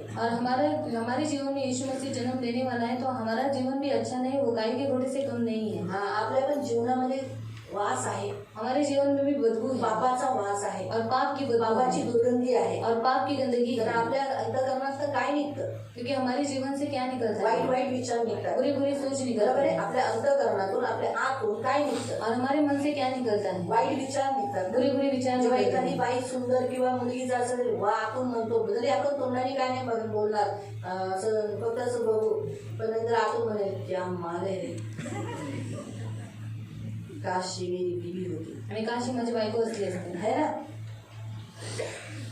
हे विचार मनातून निघतात. और ये विचार मन से निकलते अरे हैं। काय ह्या व्यक्तीला एवढं मिळालं, लायकी नाही का, घरानं बडाचा कसा दिसतो, मला एवढं मोठं घर, और इस व्यक्ति को इतना बड़ा घर, इसकी लायकी भी नहीं, फिर भी इतना बड़ा घर इसको मिला है। आतून घाण निघते. और अंदर से गंदगी निकल रही है, जलन, ईर्ष्या, ईर्ष्या, व्यभिचार, व्यभिचार, मूर्तिपूजा, मूर्तिपूजा, जादूटोणा, जादूटोणा, रंगेलबाजी, रंगेलबाजी, दारू, दारू, मतवालापण, मतवालापन, लीला क्रीडा, लीला हे क्रीडा, सर्व आतमध्ये आहे. और ये सब कुछ अंदर है। ते घाणीत आहे. और इस त्या घाणीत येशू जन्म झाला. और इस गंदगी में यीशु जन्म लिया, कारण येशूला माहित होतं की या घाणीत पण त्याला यायचंय. क्योंकि यीशु मसीह को मालूम था कि इस गंदगी भरे जीवन में भी उसको आना है।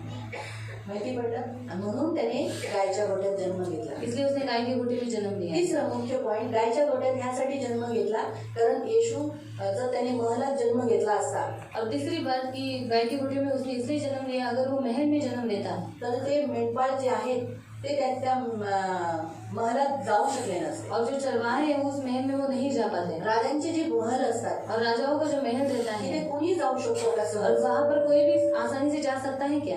सहज जाऊ शकतो? आसानी से जा सकता है? नाही ना. नहीं ना। मेंढपाळ कसे राहतात? चरवाहे कैसे रहते हैं? त्यांच्या अंगाला दुर्गंधी असते ना, और वास बदन असतो, को- घामाचा वास असतो, उनके बदन को गंदी बदबू रहती है। है ना. त्या शेळ्यांचा, मेंढरांचा त्यांचा पण वास त्यांच्या अंगातून येत असतो. और जो भेड़ रहती है उसकी भी जो बांस है उनके बदन में आता मग है। महलामध्ये एंट्री मिळाली असते का? तो महल में उनको एंट्री मिलती क्या? म्हणून येशू श्रीमंतांसाठीच फक्त नाहीये, परंतु तो गरिबांसाठी सुद्धा आहे आणि गरीब लोक सुद्धा त्याच्या जवळ येऊ शकतात, म्हणून त्याने गायच्या गोठ्यात जन्म घेतला. और यीशु सिर्फ अमीर लोगों का नहीं है, गरीब लोगों का भी है, और गरीब लोग उसके पास आ सकते हैं। इससे ये दिखाने के लिए यीशु मसीह ने गाय के गोटे में जन्म लिया। आणि येशूने गायच्या गोठ्यात ह्यासाठी जन्म घेतला और यीशु मसीह ने गाय के गोटे में इसलिए की जन्म लिया श्रीमंतांनी आपली श्रीमंती विसरावी आणि नम्र व्हावं, दीन व्हावं आणि माझ्या चरणावर यावं म्हणून तर ते तीन विभागातून एवढे श्रीमंत ते येशूच्या जन्मदिवसाला येशूला भेटायला ते लांबून आले. और अमीर लोग अपनी अमीरता को भूले, इसलिए वो लोग क्या करे, दीन हो, नम्र हो, और वो यीशु के पास आए, इसलिए यीशु मसीह ने गाय के गोटे में जन्म तिन्ही लिया। ज्योतिष श्रीमंत होते. और वो तीनों भी जो ज्योतिष थे वो अमीर थे, त्यांना वाटलं देवाचा पुत्र जन्म झालाय म्हणून ते महलात शोधायला गेले. और उनको लगा परमेश्वर का पुत्र जन्म लिया, मतलब वो महल में देखने के लिए गए। हेरोदेसला विचारलं कुठे आहे? हेरोदेस को पूछा कहाँ राजा है? कुठे? राजा किधर है? घाबरला हेरोदेस. और हेरोदेस डर गया। म्हणला अरे बापरे, माझ्याशिवाय कोण इथं दुसऱ्या राजा जन्म घेतला? और मेरे अलावा इस कौन से इस राज्य में जन्म लिया है? पण जेव्हा त्या ताऱ्याने त्यांना मार्गदर्शन करून त्या गोठ्याकडे नेलं, और जब इस तारा ने उनको मार्गदर्शन कर उस गोटे के पास लेकर गया, वाचूया मत्ती अध्याय 2, मॅथ्यू अध्याय 2. मत्ती अध्याय 2.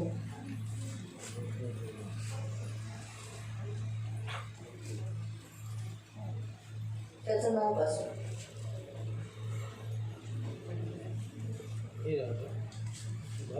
मॅथ्यू चॅप्टर 2 वर्स 9 से.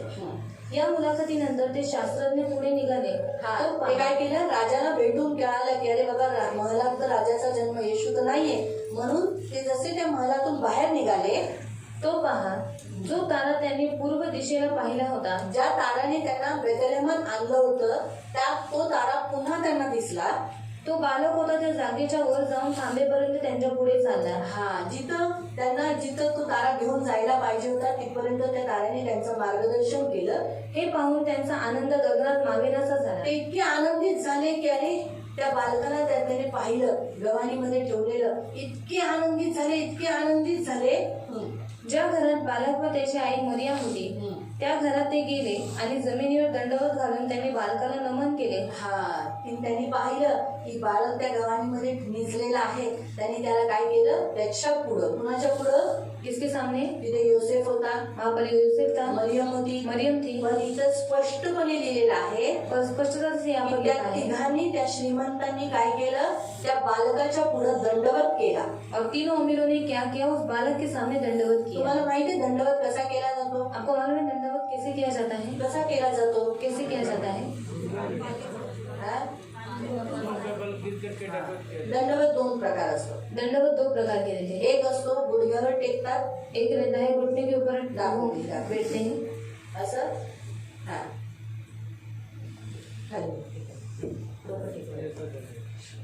त्याला म्हणतात दंडवत. इसे बोलते हैं दंडवत. आणि दुसरं दंडवत आहे, अब दूसरा दंडवत है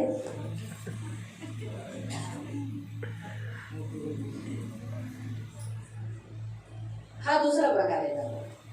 हा ओरिजिनल आहे. मुंह के बल गिरकर दंडवत करना. मालूम हुआ? उन्होंने इसी रीति से दंडवत किया. आणि त्यांनी अशा रीतीने दंडवत केले. स्वतःला एकदम लीन केलं, स्वतःला लीन केलं, और अपने आप को उन्होंने दीन किया, नम्र कर दिया. अहंकार मिट गया उनका. आणि अहंकार त्यांच्यामधून मिटून वो गेला. लोग क्या गिफ्ट लाए हैं? आणि त्या लोकांनी काय गिफ्ट आणलं? सोनं,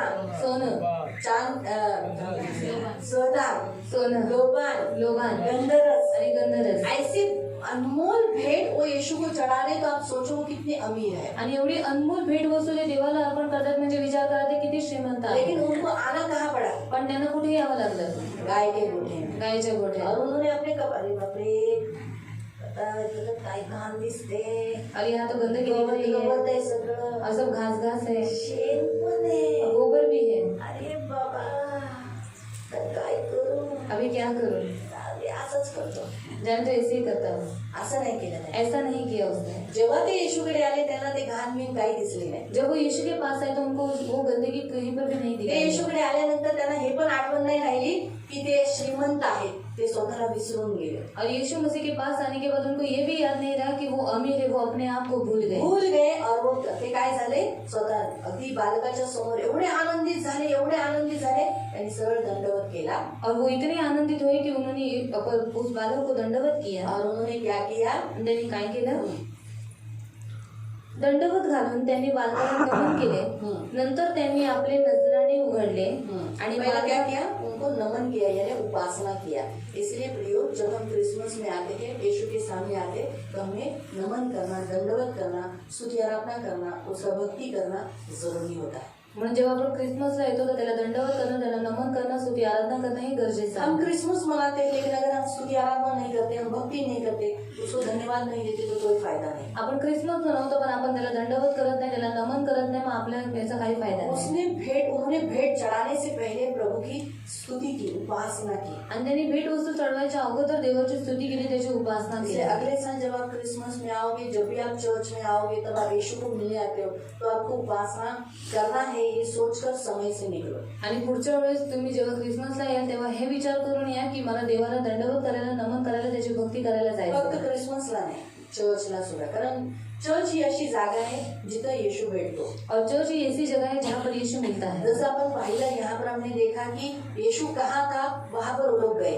आणि येशू कुठे होता तिथं ती लोक गेली। आगे आप पढ़ सकते हैं, चरवाहे भी वहाँ पर गए। आणि तुम्ही पुढे वाचू शकता की मेंढपाळ पण तिकडे गेले। स्वर्गदूत ने चरवाहों को कहा कि जाओ कि बेथलेहम में ऐसे ऐसे जगह पर तुम्हें एक बालक जन्म हुआ दिखाई देगा और वो परमेश्वर का पुत्र है, उद्धार देने वाला है। स्वर्गदूत उनके सामने स्तुति कर रहे थे, यीशु के जन्म की घोषणा कर रहे थे, नाच रहे थे, वो लोग परमेश्वर की महिमा कर रहे थे। वो स्वर्गदूत की बात सुनकर वो लोग भी वहाँ पर आए थे। आणि स्वर्गदूताने मेंढपाळांना सांगितलं की तुम्ही जा बेथलेहमच्या ठिकाणी, तुम्हाला असं ठिकाण आहे तिथे तुम्हाला एक उद्धार तारण करणारा तुम्हाला एक असा मूल भेटेल, तुम्ही त्याला दंडवत करा। स्वर्गदूताने काय केलं, त्या मेंढपाळांच्या समोर ते देवाची स्तुती करत होते। तो स्वर्गदूत स्तुति कर रहे थे यीशु के जन्म होने के कारण। आणि स्वर्गदूत स्तुती करत होते येशूचा जन्म हम झाल्यामुळे। मनुष्य भी स्तुति करना चाहिए। मग आपण माणसाने पण स्तुती केली ये तीन पाहिजे। ज्योतिष भी हमें सिखाते हैं, हमें स्तुति करना है, आणि हे तीन ज्योतिष पण आपल्याला शिकवतात आपण स्तुती केली परमेश्वर की पाहिजे, उपासना करना है। देवाची भक्ती केली इसलिए पाहिजे। कभी भी चर्च में आते समय मेरी उपासना नहीं जाए, ये सोचकर हमें क्या करना है, ख्याल करना है। आणि कधीही चर्च मध्ये येताना हा विचार करून यायचा आहे की माझी उपासना गेली नाही पाहिजे, असा विचार करून वेळेला यायचा आहे। लेट तो लेट, मैं आया ना, जाऊन दे, उशिरा तो उशिरा मी आलो ना, आधा गया ना मेरा, अर्ध गेलं ना माझं, कोई बात नहीं, काही हरकत नाही। ऐसा हमारा सोच नहीं होना चाहिए। असे आपले विचार नाही असले ये पाहिजे। हमेशा याद हे नेहमी लक्षात ठेवा। अरे ती गाणी तर मला काही येत नाही, अजाने वो गाना तो मुझे आता नहीं ती है, नुसती किंचाळत बसते। वो सिर्फ चिल्लाती रहती है, कशाला आपण काय जायचं, तो क्यों हम जाने का। है ना? पण त्या गाण्यांमध्येच देवाची उपस्थिती आहे। और उस गाने में ही परमेश्वर की उपस्थिति येशू है। खाली येतो, यीशु नीचे आता है, आशीर्वाद देतो। वो आशीष देता हेच है। तर मोठं भेद आहे हे जे लोकांना माहिती नाही। और यही बड़ा रहस्य है, वो लोगों को मालूम देव है। त्यावेळेला स्पर्श करतो, और उस समय परमेश्वर स्पर्श करता आशीर्वाद है, देतो। आशीष देता म्हणून है। स्तुती आराधना पाहिजे। इसलिए स्तुति उपासना चाहिए। म्हणून नेहमी लक्षात ठेवा, देवाला भेटच्या अगोदर बघा, ह्या ज्योतिषांनी जे सोनं लोबान आणि गंधरस द्यायच्या अगोदर, ऊद द्यायच्या अगोदर त्यांनी काय केलं, पहिलं आपल्या या होटांचं अर्पण दिलं। और इन ज्योतिषों ने पहले क्या किया, सोना लोबान गंधरस देने से पहले उन्होंने अपने मुंह के फल की स्तुति उसको दी। इसलिए प्रियो, आज के वचन के अनुसार हम देखते हैं, उसके बाद उन्होंने क्या दिया, आणि त्याच्यानंतर त्यांनी काय दिलं, अपना अपना थैला खोला नंतर आपापली झोळी त्यांनी और उघडली अपनी अपनी थैली खोल कर, देखो तीनों थे, उन्होंने ऐसा नहीं बोला अच्छा तू दे रहा है ना सोना, फिर मैं क्यों दूं। आणि तिघं होते, ते असं नाही बोलले की तू देतोयस ना सोनं तर मी नाही देत। एक ने दिया ना काफी है, एकाने दिलं ना बस झालं। ऐसा नहीं। वो तीनों आए थे, तिघं पण आलेले, उन तीनों ने अपना अपना थैला खोला तिघांनी आपापली झोळी उघडली जो उनके पास था जे त्यांच्याकडे होतं और उन्होंने लाया था, आणि त्यांनी आणलं होतं वो उन्होंने प्रभु को दिया। ते त्यांनी देवाला दिलं। प्रियो, बर्थडे में आप जाते हो क्या, तुम्ही वाढदिवसाला जाता का, जाते हैं, जाता, तो फिर क्या करते हो, खाली हाथ जाते हो क्या, मग रिकाम्या हाताने जाता का, क्या करता है, क्या करते हो, गिफ्ट लेके जाते हैं ना, गिफ्ट घेऊन जाता ना, लेके जाते हैं। घेऊन जाता। तो वैसे ही प्रियो, हम भी जब यीशु के जन्म के लिए, हमें भी यीशु को गिफ्ट देना है, मग तसंच प्रेरणा आपण येशूच्या जन्माला आलेलो होता, आपणही देवाला गिफ्ट दिलं पाहिजे, बहुत जरूरी होता है। खूप गरजेचं इसलिए असतं। हम लोग हर 3 संडे तो कंटिन्यूसली हम अनाउंसमेंट करते हैं कि आप क्रिसमस को कुछ देना चाहते हैं तो एनवलप में ऊपर लिखकर दो करके। आणि 3 रविवार म्हणून आम्ही अनाउन्समेंट करतो की जर तुम्हाला क्रिसमससाठी काही द्यायचं असेल तर एनव्हलप मध्ये टाकून त्याच्यावरती द्या क्रिसमस। हमारी भेंट जानी ही चाहिए, आपली भेट क्रिसमससाठी केली क्योंकि हम पाहिजे, यीशु को मिलने के लिए आए हैं कारण आपण येशूला भेटायला और आलो हम आहोत उसको गिफ्ट देना ही है। आणि आपण त्याला गिफ्ट द्यायचंच आहे।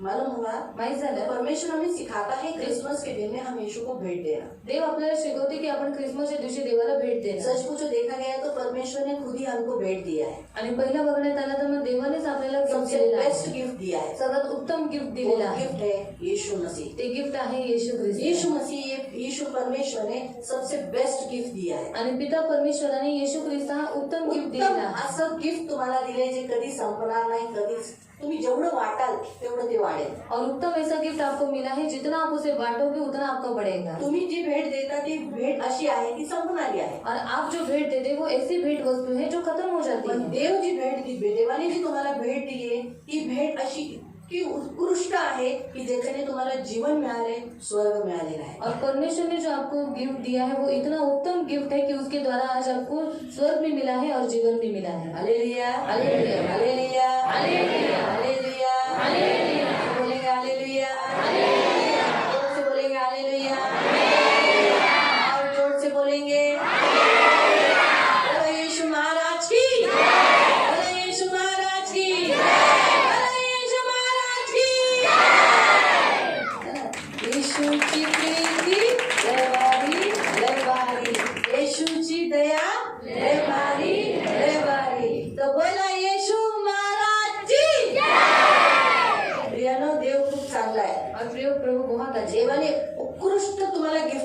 और परमेश्वर ने उत्तम ऐसी गिफ्ट आपको दी है, कारण ती गिफ्ट आहे येशू. वो है गिफ्ट येशूने जन्म घेतला, यीशु ने जन्म लिया, तो पवित्र जगला वो पवित्र जिया आणि तो आंधळ्यांना त्याने दृष्टी दिली, और उसने अंधों को आंखें दी मेलेल्यांना जिवंत केलं, और मरे हुए को जिंदा, डोळ्यांना शुद्ध केलं. कोड़ियों को शुद्ध किया. जेवढे आजारी होते, फेफडेकरी आजारी होते, नाना प्रकारचे आजारी ग्रस्त लोकांना येशूने बरं केलं. और जितने बीमार थे, जो फीट से बीमार थे, ऐसे बहुत सारे नाना प्रकार की बीमारियों को यीशु मसीह ने चंगा जेवढे किया. दुष्टात्मा ग्रस्त होते त्यांना मुक्ती दिली. और जितने दुष्टात्मा ग्रस्त थे उनको मुक्ति दी. भूत त्याला बघताच किंचाळून निघून जात होती. और जो भूत थे उसे देखकर ही वो चिल्लाकर वो जाते थे. भूत सुद्धा बोलत होती तू देवाचा पुत्र आहे. और भूत भी बोल रहे थे कि तू परमेश्वर का पुत्र है. वेळेच्या अगोदर तू आम्हाला मारायला आलायस, और समय से पहले तो उनको मारने आया नाश है, करायला आलायस. नाश करने के लिए आए हैं हे क्या? सर्व सामर्थी देवाच्या पुत्रा, हे सर्व सामर्थ्य परमेश्वर के पुत्र है. आम्हाला आता गड्ड्यात टाकू नको. हमें अगाध कुंड में मत डाल. ते असे गिळगिळून पुढ्यावर येऊन विनंती करत होते, प्लीज प्लीज आम्हाला आता गड्ड्यात टाकू नको. और वो घुटनों के ऊपर बैठकर वैसे विनती कर रहे थे, प्लीज प्लीज हमें अगाध कुंडों में नहीं डालना, तिकडची आग बुझत नाही. क्योंकि वहाँ की आग बुझती नहीं. भूतांना माहित आहे और ये भूतों को मालूम की है. देवाने जे ठिकाण बनवलेलं आहे त्यांच्यासाठी और परमेश्वर ने जो जगह उनके लिए बनाई है ते एकदम भयानक ठिकाण आहे. वो बहुत भयानक जगह है. देव प्रेमाळू आहे. और परमेश्वर प्यार करने वाला देवाने है. माणसासाठी नरक नाही बनवले. और परमेश्वर ने मनुष्य के लिए नरक नहीं हे बनाया नेहमी है. लक्षात ये ठेवा. हमेशा याद ज्याला रखना. आपण नरक म्हणतो, जिसे हम नरक बोलते हैं, भयानक ठिकाण म्हणतो, भयानक जगह बोलते हैं, त्या ठिकाणाचं जी जागा आहे ती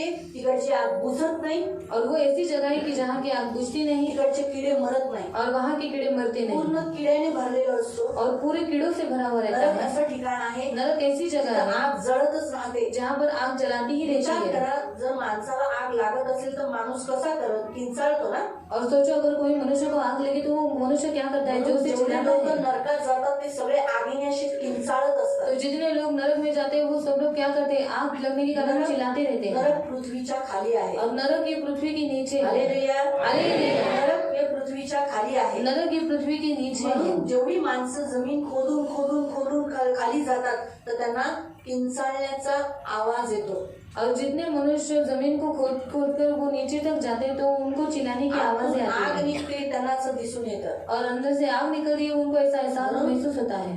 नरक खाली आहे. इसलिए नरक आणि नीचे ते है. शैतानासाठी आणि त्याच्या दूतांसाठी बनवलेले तो वो शैतान के लिए और उसकी दुष्टात्मा के लिए भूतांसाठी बनाया गया बनवलेलं है, आहे. भूतों के लिए बनाया गया त्यांना है. माहिती ती जागा भयानक आहे और भूतों को मालूम है वो जगह भयानक आणि है. तिथंच माणसाला तो घेऊन जातो. और वहीं पर वो मनुष्य को लेकर जाता है. दुष्टात्मे, दुष्ट आत्मा है, देव नाही. परमेश्वर नहीं. म्हणून देवाने माणसावर एवढं प्रेम केलं की आपण तिकडे जाऊ नये. और परमेश्वर ने मनुष्य के ऊपर इतना प्रेम किया कि हम नरक में नहीं जो जाए. माणूस मरतो, जो मनुष्य मरता है मरणाची शिक्षा उपभोगतो, और मृत्यू की शिक्षाओं का अनुभव लेता है त्याला तिथंच जावं लागतं. तो उसको वहीं पर जाना पड़ता है. नरकातच जावं लागतं. नरक में ही जाना त्या पड़ता है. जागेतच जावं उस लागतं. स्थान पर ही जाना म्हणून पड़ता त्या है. जागेत जाऊ नये तो उस स्थान पर नहीं जाए, म्हणून देवाने आपल्यासाठी येशूला दिलं. इसलिए परमेश्वर ने हमारे लिए यीशु को दिया. येशूने दाखवलं की माणसांना, एकाही माणसाला न मारता सगळ्या माणसांना आरोग्य देऊन, और यीशु ने दिखाया कि किसी भी मनुष्य को न मारकर उन्हें ऐसी चंगाई देना. जेवढ्या माणसांनी त्याला मारलं और जितने मनुष्य ने उसको मारा त्याच्याकडे एवढी शक्ती होती, और उसके पास इतनी शक्ति एवढं सामर्थ्य थी, होतं इतनी सामर्थ्य की तो थी आंधळा लोकांना करू शकत होता. कि वो अंधे लोगों को आंखें दे सकता जो है. आंधळ्याला डोळे देतो जो अंधों को आंखें देता तो है आंधळा करू शकत नाही. वो अंधा नहीं कर सकता क्या? जो मेलेल्यांना जिवंत करतो जो मरे हुए को जिंदा करता तो है मेलेल्यांना जिवंत माणसाला मारू शकत तो नाही. उस जिंदा मनुष्य को मार नहीं सकता क्या?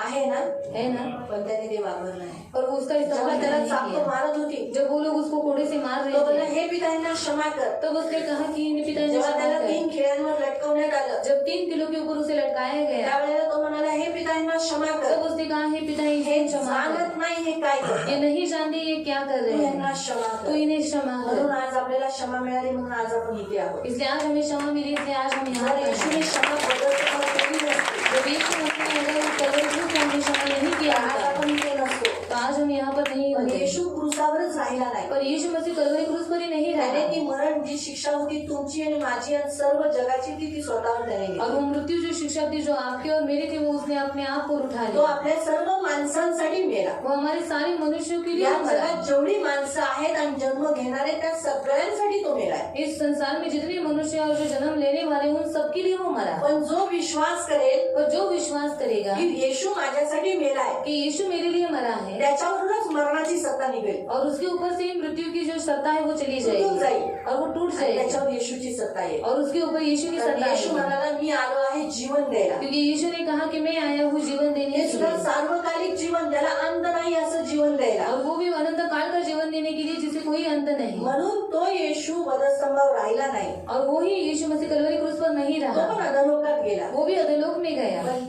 तिथे जाऊन त्याने त्या मेलेल्या जेवढी लोक नोहाच्या काळात लोक मेली त्यांना सुवार्ता सांगितली और वहाँ पर उसने नोहा के काल के समय के लोग जो वहाँ पर थे उनको उनने उसने समाचार दिया मेल्यानंतर कुणीही जिवंत होत नाही त्याचा त्याने मेलेल्याची जी मृत्यूची जी नांग होती जी माणसाला पकडून ठेवलेली ही नांगी त्याने तोडून टाकली और मरने के बाद कोई भी जिंदा नहीं होता ये जो मृत्यू की नांगी थी उसने उसे तोड़ दिया मृत्यूला त्याने हरवलं और मृत्यू को उसने हरा या दिया जगामध्ये एकच आहे ज्याने मृत्यूला हरवलं और इस संसार में एक ही मोह है जिसने मृत्यू को आणि हराया तो मृत्यूतून जिवंत झाला और वो मृत्यू से जिंदा हुआ तिसऱ्या दिवशी जिवंत झाला तीसरे दिन जिंदा आणि हुआ तो स्वर्गात गेला और वो स्वर्ग गया जो दरवाजा स्वर्गाचा बंद होता आपल्यासाठी सर्वांसाठी सर्व माणसांसाठी बंद होता कोणच स्वर्गात जाऊ शकत नव्हता और स्वर्ग का दरवाजा बंद था हमारे लिए मेरे लिए आपके लिए और सब मनुष्य के लिए जो बंद था सगळ्यांनी पाप केलं और सबने पाप किया तुम्हाला मला आमच्या आई वडिलांनी कुणी शिकवलं नाही पाप करायला और आपके माँ बाप ने और हमारे माँ बाप ने नहीं सिखाया पाप करने आणि के पापी लिए। स्वर्गात जात नाही और पापी मनुष्य स्वर्ग नहीं पापी जाते नरकातच जातात और पापी लोग नरक में ही जाते नरकाचा दरवाजा तुटलेला होता और नरक का दरवाजा टूटा हुआ था काय तोंड उघडले त्याने और उसने एकदम अपरंपार अपना मुंह धडाधड पसारा लोक त्याच्यात पडतात ते. और धड़ाधड़ लोग उसमें गिर रहे आणि हैं अशा नरकापासून वाचून और ऐसे नरक से बचकर जो स्वर्गाचा दरवाजा बंद होता जो स्वर्ग का दरवाजा बंद था तो उघडला उसे खोल दिया आणि गया स्वतः दार झाला और वो खुद वो द्वार बना आणि आज तो म्हणतो जो कोणी या दाराने आत प्रवेश करेल त्याला स्वर्गात एंट्री आहे और आज वो कहते हैं जो भी इस द्वार से प्रवेश करेगा वो भी स्वर्ग में जाएगा। स्वर्गात दुसरे दरवाजे नाही और स्वर्ग में दूसरा दरवाजा नहीं है है ना घराला खूप सारे दरवाजे असतात पण स्वर्गाला खूप सारे दरवाजे नाहीये और घर को बहुत सारे दरवाजे रहते हैं, पर स्वर्ग को एक कोई भी ज्यादा दरवाजा नहीं है देव एक और परमेश्वर एक, येशू एक यीशु एक, पवित्र आत्मा एक पवित्र आत्मा एक, स्वर्ग एक स्वर्ग एक, त्याला दरवाजा एक तो उसे दरवाजा भी एक ही आणि है विश्वास एक और विश्वास एक, बप्तिस्मा एक बपतिस्मा भी एक है। हे नेहमी लक्षात ये ठेवा. हमेशा याद म्हणून रखो। लोक दुष्ट माणसांना टाकतो अरे काय नाही आपल्या दुसऱ्या दरवाजाने घुसू दुसरा दरवाजा स्वर्गाला नाहीये और दुष्ट मनुष्य के मन में डालता है कि जाने दो हम लोग क्या करेंगे दूसरे दरवाजे से प्रवेश करेंगे पर स्वर्ग में दूसरा दरवाजा नहीं एकच है। दरवाजा आहे तो आहे येशू ख्रिस्त एक ही दरवाजा है वो है यीशु मसीह आणि येशूच्या या दरवाजानेच आपण देवपित्याकडे जाऊ शकतो और यीशु इस दरवाजे के द्वारा ही हम पिता परमेश्वर के पास जा देवपित्याकडे सकते हैं। जाऊन त्याच्याकडे आपण प्रार्थना करू शकतो आणि स्वर्गात राहू शकतो और पिता परमेश्वर के पास जाकर हम प्रार्थना कर सकते हैं और स्वर्ग में रह सकते जितकी हैं। भयंकर जागा आहे नरक जितनी भयानक जगह है नरक त्याच्यापेक्षाही खूप पटीने आहे सुंदर जागा स्वर्ग और उससे भी बहुतायत से सुंदर है स्वर्ग आणि खरंच स्वर्ग आहे और सच में स्वर्ग है। तुम्ही आहात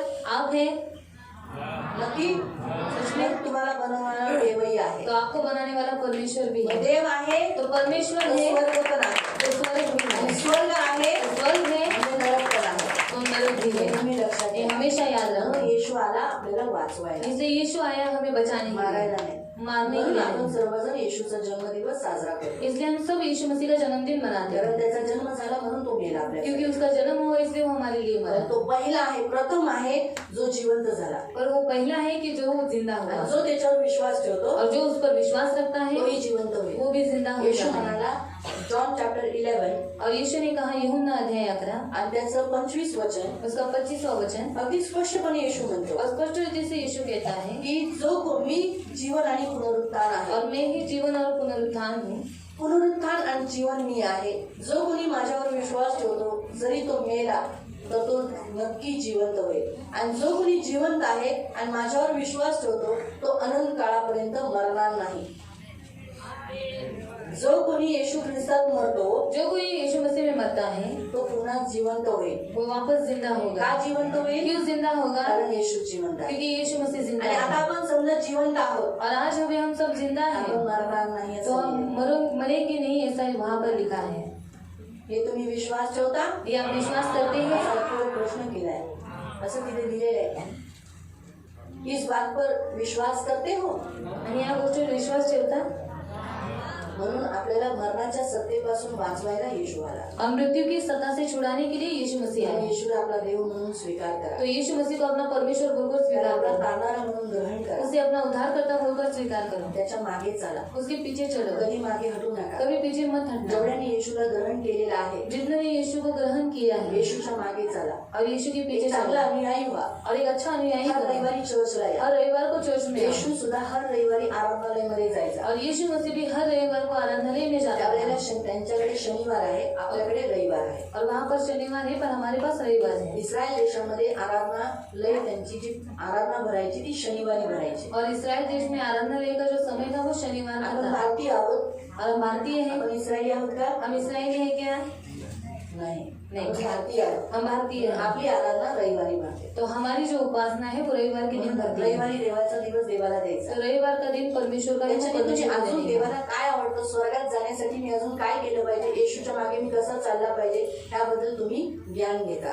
और यीशु के पीछे कैसे चलना है और स्वर्ग में जाने के लिए और मुझे क्या क्या करना है वो आप वहाँ पर मग आज जे पहिल्यांदा इथे आले, तो आज जो पहली बार यहाँ पर मी आए त्यांना हैं, प्रश्न करते, तुम्हाला येशू पाहिजे का? मैं उनको सवाल करती हूँ कि आपको यीशु असा चाहिए. येशू ज्याने स्वर्ग सोडून एकदम उत्तम जागा सोडून तुमच्यासाठी पृथ्वीवर गायच्या गोट्यात, इव्हन आज तो तुमच्या घाणेरड्या जागेमध्ये हृदयात जीवनात गेला. जसं माझं पण जीवन घाणेरडं होतं, त्याच्यात तो जन्म घेतला. तसंच तुमच्या जीवनात त्याला जन्म घ्यायला जागा देता का? और ऐसे यीशु मसीह को जिसने स्वर्ग छोड़कर वो इस पृथ्वी पर आया और गाय की गोटी में उसने जन्म लिया, आपके जीवन में भी जो इतना गंदा है उसमें उसने जीवन लिया, तो ऐसा प्यारा यीशु मसीह आपको चाहिए क्या? बघा तिथं जिथं बेथलेहम मध्ये त्याला जागा नव्हती जन्म घ्यायला, और देखो बेथलेहम में उसको जगह नहीं थी जन्म लेने की. आज तो तुम्हाला विचारतो, तुमच्या हृदयात तुम्ही जागा देता का? आज वो आपको पूछता है आपके दिल में आप उसके लिए जगह देते हो क्या? तर ज्यांना द्यायची ते उभे राहा. जिनको देना है वो खड़े हो जाएंगे.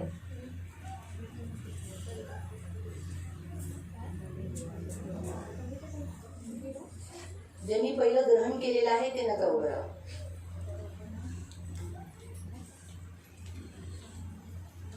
ठीक आहे. पहिलं मी मराठीत बोले, पहले मैं मराठी में बोलूँ. असा हात जोडा, ऐसे हाथों को जोड़ना है. आणि नंतर जे हिंदी वाले, हिंदी कोण आहे का इथे? यहाँ पर कोई हिंदी है? मराठी येतं? तुम्हाला मराठी? तुला मराठी? मराठी? मराठी? मराठी? भाऊ तुला मराठी? मागे मराठी? ठीक आहे, मग हिंदी नाही. ठीक आहे, मग जेवढे मी जे बोलते ते माझ्या मागे बोला. डोळे बंद करा. खाली जे खाली बसले त्यांनी आपले डोळे बंद करा. जो नीचे बैठे वो भी अपनी आंखों को बंद करेंगे. ते खाली बसूनही देवाचा बोलू शकतात की तू माझ्या जीवनात आला म्हणून धन्यवाद. और नीचे बैठकर वो बोल सकते हैं प्रभु तुम मेरे जीवन में आए इसलिए धन्यवाद. पवित्र पिता, येशूच्या नावाने जोराने बोला. जे उभे त्यांनी जोराने बोला. येशूच्या नावाने मी तुझ्या चरणासमोर येतो. मी धन्यवाद देतो. मला मरणापासून, नरकापासून वाचवण्यासाठी प्रभू येशूला या पृथ्वीवर तू जन्म दिलास. आणि येशू माझ्यासाठी, माझ्या पापांसाठी वधस्तंभावर मारला गेला, गाडला गेला. तिसऱ्या दिवशी जिवंत झाला. मी विश्वास ठेवतो. हा प्रभू येशू, मी तुझ्यावर विश्वास ठेवतो आणि तुला माझा देव, माझा प्रभू, मुक्तीदाता, तारणारा स्वीकार करतो. प्रभू येशू, मी पापी आहे, मला क्षमा कर. तुझ्या पवित्र रक्ताने मला धुवून शुद्ध कर, पवित्र कर जसा तू आहे. पापाचा, आजाराचा, शैतानाचा, मूर्तिपूजाचा, जादूटोणाचा, मृत्यूचा, नरकाचा, गरिबीचा सर्व अधिकार माझ्या जीवनावरून येशूच्या नावाने तोडून टाकतो. आणि आजपासून माझं जीवन मी तुला देतो. मी तुझा आहे, तू माझा देव आहे. ही प्रार्थना येशूच्या नावाने मी करतो. आमीन. डोळे बंद ठेवा. पवित्र पवित्र करुणामय प्रेमी पिता प्रभू येशू ख्रिस्ताच्या गोड आणि सर्व सामर्थ्य नावाने तुझ्या अनुग्रहाच्या सिंहासनाच्या समोर येतो. आज ही तुझी लेकरं प्रभू जी या जगामध्ये होती, पण त्यांनी आज तुला माझा देव, माझा तारणारा, माझा मुक्तीदाता म्हणून स्वीकार केला. म्हणून आज तू त्यांच्या जीवनामध्ये आलेला आहे. तू त्यांचा देव, त्यांचा उद्धारक आहे प्रभू येशू. तू त्यांच्या जीवनामध्ये सदैव राहा पवित्र पिता. जसं तू गायच्या कोठ्यात ती जन्म घेतला आणि ती जागा पवित्र केली, शुद्ध केली, तर प्रभू आज ह्या सर्वांचं जीवन तू शुद्ध आणि पवित्र कर. यांच्या पूर्वजांपासून वाहत आलेले सर्व श्राप, सर्व बंधनं, मूर्तीपूजाची, जादूटोणाची, व्यभिचाराची, तिरस्काराची, व्यसनाची, गरिबीची ती बंधनं तोडून टाकते. पिता पुत्र पवित्र आत्म्यांचा अधिकार घोषित करून तुझ्या सर्व सामर्थ्य रक्ताखाली आणून मी आजपासून डिक्लेअर करते की आजपासून हे तुझं मूल आहे. येशूच्या नावामध्ये हे तुझं मूल आहे. मी धन्यवाद देते प्रभू. आणि आजपासून हे तुझं मूल झालंय, तर आजपासून यांच्यावर तुझा वारसा हक्क जो तू त्यांना मिळाला पाहिजे तो मिळवून दे प्रभू. आज हे वारीस झाले तुझे. धन्यवाद देते पिता. त्यांना मी तुझ्या नावाने आशीर्वादित करते. यांच्यामध्ये बल दे प्रभू, सदैव तुझ्या मागे चालण्यासाठी. कधी मागे हटून देऊ नका. करुणेचे कृपेची पंख यांच्यावर ठेव. त्यांना आशीर्वादित कर येशूच्या नावाने. आमेन. खाली बसा. नीचे बैठ जाएंगे. प्रियानो, जसं देवाच्या पुत्राचा जन्म झाला, जैसे परमेश्वर के पुत्र का जन्म हुआ, तसंच आपलाही जन्म येशूमध्ये होतो. तो हमारा भी जन्म यीशु मसीह में होता है. गलतीकरांचं पत्रामध्ये लिहिलेलं आहे, गलतियों की पत्री में ऐसा लिखा जेव्हा है, आपण देवाला येशूला आपल्या जीवनामध्ये राजा म्हणून बोलवतो, जब हमारे जीवन में यीशु मसीह को राजा बोलकर हम स्वीकार करते हैं, त्यावेळेला देव आपल्याला काय करतो बघा. वाचूया गलतीकरांचं पत्र अध्याय 4:4 पासून. गलतियों की पत्री अध्याय 4 उसका 4 से. परंतु जब समय पूरा हुआ तो परमेश्वर ने अपने पुत्र को भेजा जो स्त्री से जन्मा था और व्यवस्था के अधीन उत्पन्न हुआ. काय लिहिलेलं आहे की योग्य वेळी देवाने काय केलं, त्याच्या पुत्राला पाठवलं और युवा स्त्रीच्या द्वारे जन्म होऊन, और योग्य समय पर परमेश्वर ने अपने पुत्र को भेजा एक स्त्री के द्वारा, और व्यवस्था के आधीनों को मोल लेकर छुड़ा ले और हमको लेपालक होने का पद मिले. म्हणजे काय लिहिलं आहे, त्याने काय केले, जे आपल्याला खरेदी करण्यासाठी तो या पृथ्वीवर आला और हमें खरीदी करने के लिए वो इस जगत में आणि आया, आज आपण त्याची दत्तक घेतलेली मुलं झालो. और आज हम उसके लेपालक पुत्र, दत्तक लिए हुए पुत्र बने हैं. जसं आम्ही खूप वर्षापूर्वी दत्तक घेतली गेले.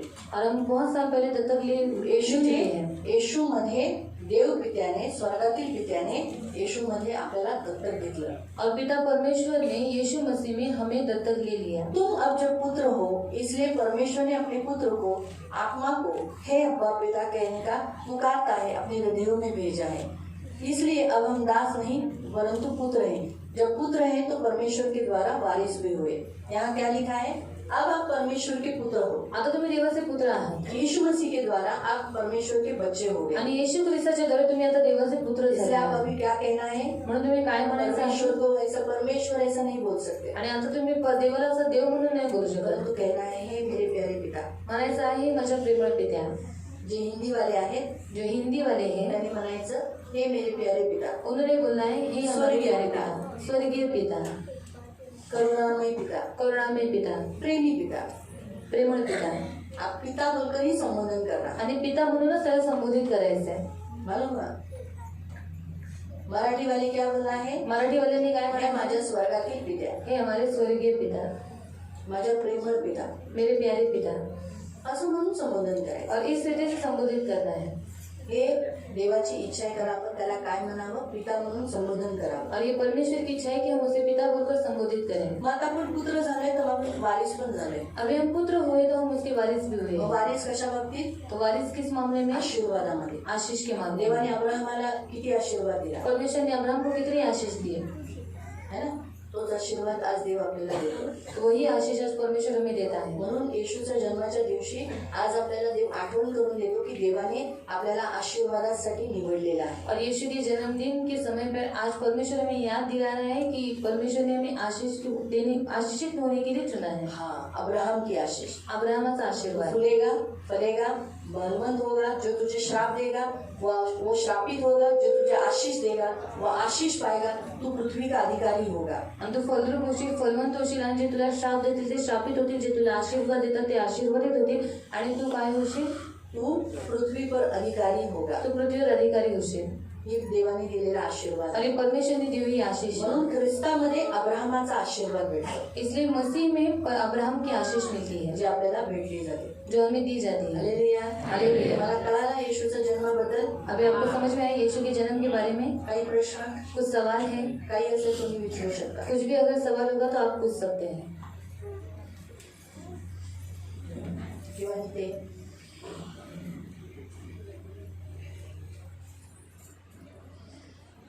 नाही. प्रार्थना करूया. प्रार्थना करेंगे. ठीक आहे, डोळे बंद कर आंखों को बंद करेंगे आणि आपण प्रार्थना. और हम प्रार्थना करेंगे. पवित्र पवित्र करुणामय प्रेमी पिता प्रभु यीशु के नाम से प्रभु हम आपके सामने आते हैं. मेरे महान पवित्र सेनाधीश पिता, ये सभी आपके बच्चे हैं प्रभु. आपने इन्हें चुना है प्रभु, आपका बेटा होने के लिए, आपकी पवित्र पिता बेटी होने के लिए. इसलिए प्रभु मैं यीशु का लहू लगाकर इन्हें आशीषित करती हूँ. आज इन सभी के जीवन में मेरे महान पवित्र सेनाधीश पिता प्रभु यीशु ने जन्म लिया है. तो जब यीशु ने इनको जन्म लिया है, यीशु के लिए इन्होंने अपना जीवन दिया है, वहाँ से आपके प्रभु पुत्र हैं. तो अब्राहम की सारी आशीष इन्हें मिले प्रभु. पवित्र पिता, ये मैं घोषित करती हूँ, इन्हें आपके पंख में सुरक्षित रहने के लिए प्रार्थना करती हूँ. आपके छेदे हुए हाथों में रहने के लिए प्रार्थना करती हूँ. धन मान सम्मान से दीर्घायु से तृप्त रखना, सदा आनंदित रहने के लिए सहायता करना, इनके घर में सुख और शांति देना, सदा आप में मगन रहने के लिए सहायता करना. मैं इन्हें यीशु के नाम से आशीषित करती हूँ, यीशु के नाम से. आमीन.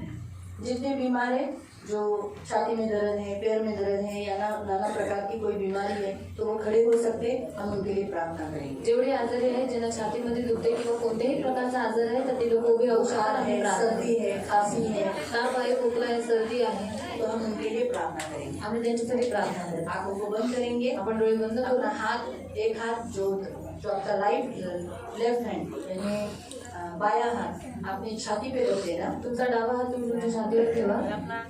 दाहिना हाथ इस रीति से परमेश्वर की ओर, इस रीति से परमेश्वर की ओर उठाना. आणि आपला उजवा हात अशा रीतीने देवाकडे आंखों उंचावा. को बंद करना. डोळे बंद करा और हम प्रार्थना करें. आणि आपण आता प्रार्थना करू. पवित्र पवित्र करुणा में प्रेमी पिता प्रभु यीशु के नाम से प्रभु हम आपके सामने थे. पवित्र पिता, ये शरीर आपका दिया हुआ है और अभी जस्ट हमने पढ़ा कि आपने इन्हें मोल लिया है. आपके पुत्र ने इन्हें मोल देकर अपना बहुमूल्य लहू बहाकर इन्हें मोल लिया है. तो ये शरीर भी आपका है. इसलिए इस शरीर में बीमारी के द्वारा की गई ताड़ना देने वाली आत्मा को मैं यीशु नासरी के नाम से बांधती हूँ. उसके कार्यों को कलवरी क्रूस पर डालकर नाश करती हूँ और बीमारी की आत्मा को निकल जाने की आज्ञा देती हूँ. अभी इसी घड़ी इन्हें नाना प्रकार की बीमारियों से जो ग्रसित है, इन सब के जीवन में यीशु का नाम रखकर छुटकारा घोषित कर. यीशु का नाम रखकर इन्हें छुटकारा घोषित कर. और यीशु के घाव से लोग चंगे हुए. यीशु के 39 फटकों की मार खाने से लोग चंगे हुए. यीशु के लहू बहाने से लोग चंगे हुए. ये मैं डिक्लेयर करती हूँ, यीशु के नाम से मैं डिक्लेयर करती हूँ. एक भी बीमारी इनके अंदर रहने से, सर्दी, खांसी, बुखार, पैर दर्द, बदन दर्द, हेडेक, यीशु के नाम से निकल जा. छाती का दर्द निकल जा, यीशु के नाम से. आंखों का सारा जलन यीशु के नाम से निकाल देते हैं. इन्हें नाना प्रकार से बीमारी से पीड़ित करने वाली एक एक आत्मा को डांटते हैं. पेट का दर्द निकल जा. अभी इसी घड़ी यीशु नासरी के नाम से हम तुझे निकल जाने की आज्ञा देते हैं. इस शरीर को छोड़कर जा. ये शरीर परमेश्वर के आत्मा का मंदिर है. इस शरीर को यीशु मसीह ने दान देकर खरीदी किया है, इसलिए तू इसे पीड़ा नहीं दे सकती. अभी इसी घड़ी निकल, यीशु के नाम से निकल. यीशु के नाम से leave in the name of Jesus. Get out in the name of Jesus. ओ रबाखाना मासा दराबाखाना मासिंदी, इराबाखाना मासेंदेरे नमा शाखाना मासितोरो, इराबाखाना मासेंदेरे नमा सितोरो. एक गोली भी इनको खाने की जरूरत नहीं पड़ेगी. तुम्हें तू चंगा करता परमेश्वर, तू चंगा करता परमेश्वर. तूने कहा जितने मिस्र में लोग भेजे उनमें से एक भी तुझे लगने न दूंगा, एक भी लगने न दूंगा. अभी इसी घड़ी सारी बीमारी को दूर कर दे. यीशु के नाम से बीमारी दूर हो जाए. यीशु के नाम में बीमारी भाग जाती है. यीशु के नाम में बीमारी भाग जाती है. निकल यीशु के नाम से. खाना सतारा बखाना मसीन तेरे, मेरा बखाना मसीन तेरे को मसीन दिली, मेरा बखाना मसीन तेरे नमा शंगा खाना मसीन तोरो.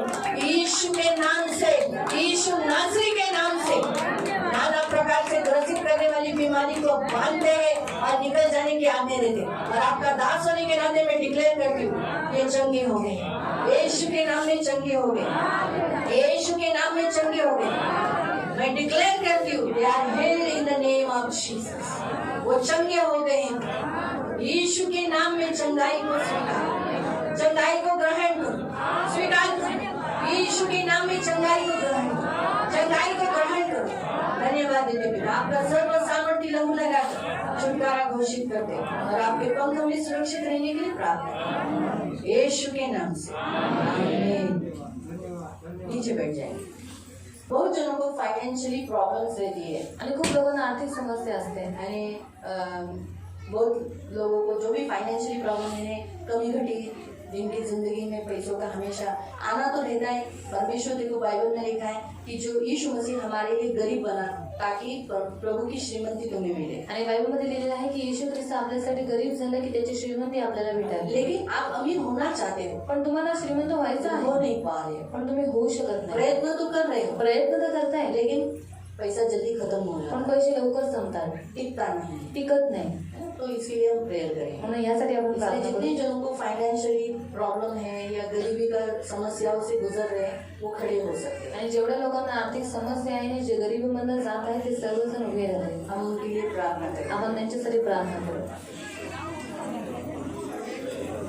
अपने दोनों हाथों को इस रीति से प्रभु की ओर रखना है आपल्या दोन्ही हातांना अशा रीतीने देवाकडे उंच करा ताकि प्रभु आपके इन दोनों हाथों को स्पर्श करे। देवाने तुमच्या हाताला स्पर्श करावा म्हणून। और प्रभु को इतना ही कहना, प्रभु मेरे हाथों को स्पर्श कर। आणि देवाला एवढंच म्हणा की देवा माझ्या जब हाताला प्रार्थना स्पर्श चालू करा। रहेगी उस समय आपको ऐसा ही कहना है। जेव्हा प्रार्थना चालू असते तुम्हाला अशा रीतीनेच म्हणायचं आहे। पवित्र पवित्र करुणा में प्रेमी पिता प्रभु यीशु के नाम से प्रभु हम आपके चरणों के पास आते हैं। प्रभु आपके बच्चे आपके चरणों में आए हैं। प्रभु बहुत सारे समस्याओं से, फाइनेंशियली प्रॉब्लम से गुजर रहे हैं और प्रभु पवित्र पिता यहोवा इन्हें उपाय करने वाले परमेश्वर चरवाहा जो उद्धार करता हमारे संग है, तो इन्हें कभी किसी चीज की घटी नहीं रही।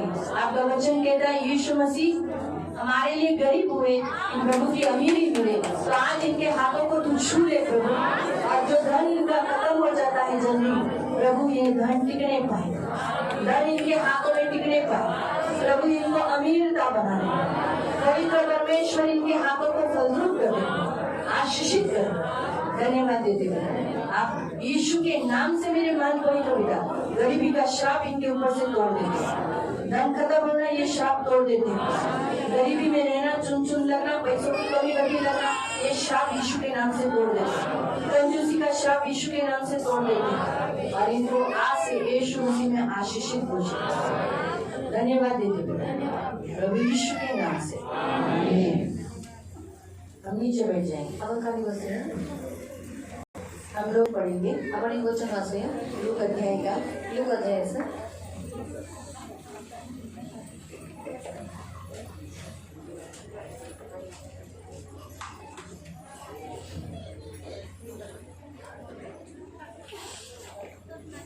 लूका अध्याय 2 लूका अध्याय 2 और उसका 8 से पढ़ेंगे, 8 से 20 तक। 8 ते 20 पर्यंत आपण वाचूया। त्या रात्री काही मेंढपाळ गावाच्या बाहेर शेतात आपल्या मेंढरांचे कळप राखीत होते। इतक्यात त्यांच्यामध्ये एक देवदूत प्रकट झाला आणि तो सर्व परिसर देवाच्या गौरवी तेजाने उजळून निघाला। मेंढपाळ तर भयभीत झाले, परंतु देवदूत मेंढपाळांना धीर देत म्हणाला, भिवू नका, मी तुमच्यासाठी एक मोठ्या आनंदाची सुवार्ता घेऊन आलो आहे आणि ती प्रत्येकासाठी आहे। जगाचा तारण करता, होय, खुद्द ख्रिस्त आज रात्री बेथलेहममध्ये जन्मला आहे। तुम्ही त्याला ओळखण्याची खूण हीच की बाळंत्यात गुंडाळलेले व गव्हाणीत निजवलेले एक बालक तुम्हाला आढळेल। एवढ्यात एक आहे की त्या दूताच्या जोडीला स्वर्गीय सैन्यातील दूतांचा एक प्रचंड समुदाय देवाची स्तुती करीत त्यांच्याजवळ अवतरला। देवदूत गाऊ लागले, परमोच्च स्वर्गामध्ये देवाला गौरव असो आणि पृथ्वीवर जे त्याला संतुष्ट करतात त्यांना शांती असो। देवदूतांचे ते प्रचंड सैन्य पुन्हा स्वर्गात गेल्यानंतर मेंढपाळ एकमेकांस म्हणू लागले, चला आपण बेथलेहमला जाऊ आणि देवाने आपल्याला सांगितली जी अद्भुत घटना घडली आहे ती प्रत्यक्ष पाहू। ते त्या गावाला जवळ धावतच गेले आणि त्यांनी मरिया आणि योसेफ यांना शोधून काढले। त्या ठिकाणी ते बालक गव्हाणीत निजले होते। त्यांनी त्या बालकाला पाहिल्यानंतर त्या बालकाविषयी त्यांना जे सांगण्यात आले होते ते त्यांनी जाहीर केले। मेंढपाळांची हकीकत ऐकून प्रत्येकाने आश्चर्य व्यक्त केले, परंतु मरियेने त्या सर्व गोष्टी आपल्या अंतःकरणात साठवून ठेवल्या आणि अनेकदा ती त्यावर विचार करीत असे। नंतर ते मेंढपाळ त्यांना सांगण्यात आले ते होते त्याप्रमाणे त्या सर्व गोष्टी ऐकून व पाहून देवाचे गौरव व स्तुती करत परत आले.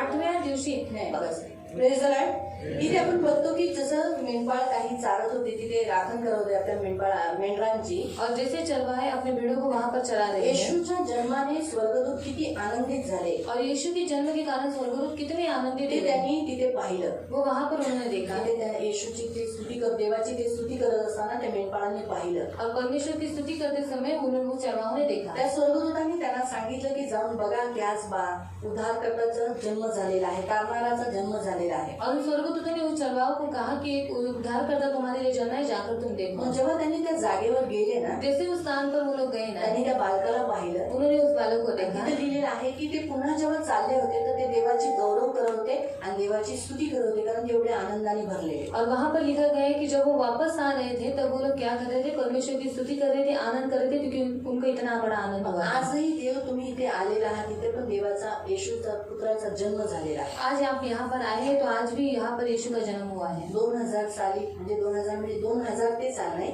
इयर म्हणतात ना, 2001 2002 2000 त्या टायमाला येशू ख्रिस्ताचा जन्म इथे झाला.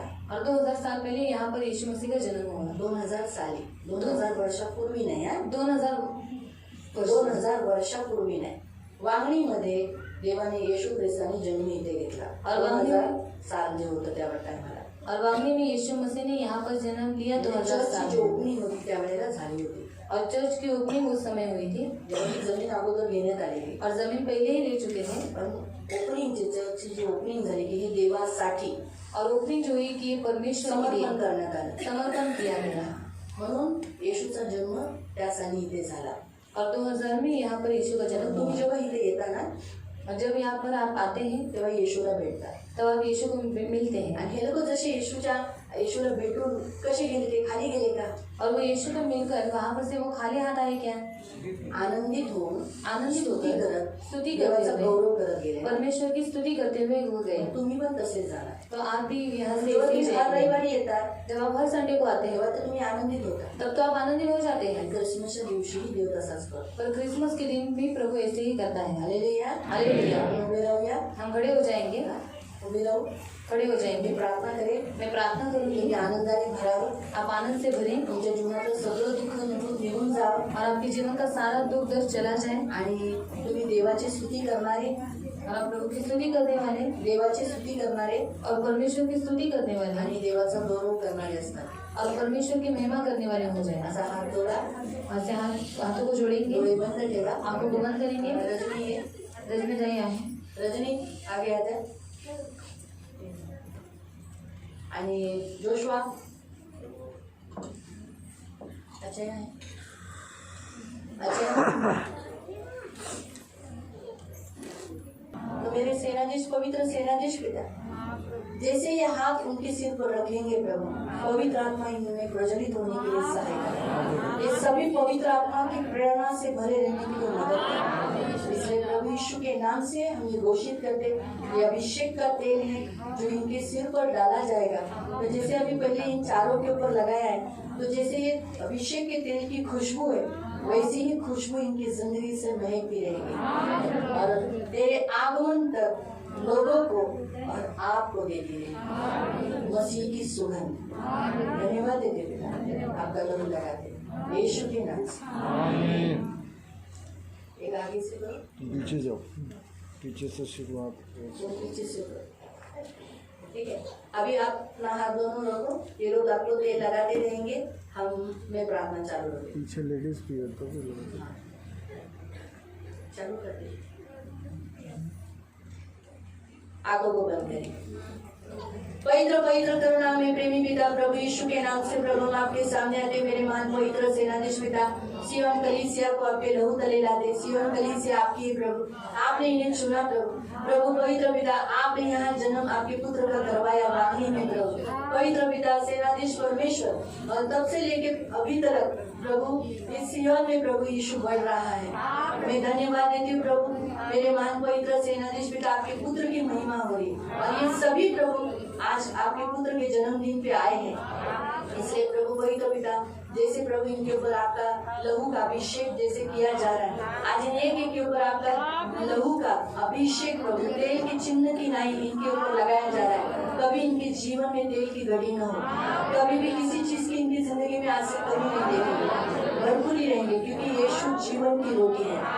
इनकी जिंदगी में कभी चीज की रोटी घटी कभी नहीं पाए। प्रभु तू जीवन की ज्योति है, इनके पास जीवन कम है ऐसा कभी नहीं होगा। आज से ये जिएंगे, ये आयुष्य जिएंगे और प्रभु पृथ्वी पर फलदायी रहेंगे, उपजाऊ रहेंगे, क्योंकि बेथलेहम जगह को आपने इसलिए चुना ताकि उपजाऊ, तो ये भी आज से प्रभु इस जगह पर आए हैं तो उपजाऊ है, ये फल देने वाले रहेंगे, फल रहित नहीं, प्रभु फल देने वाले रहेंगे।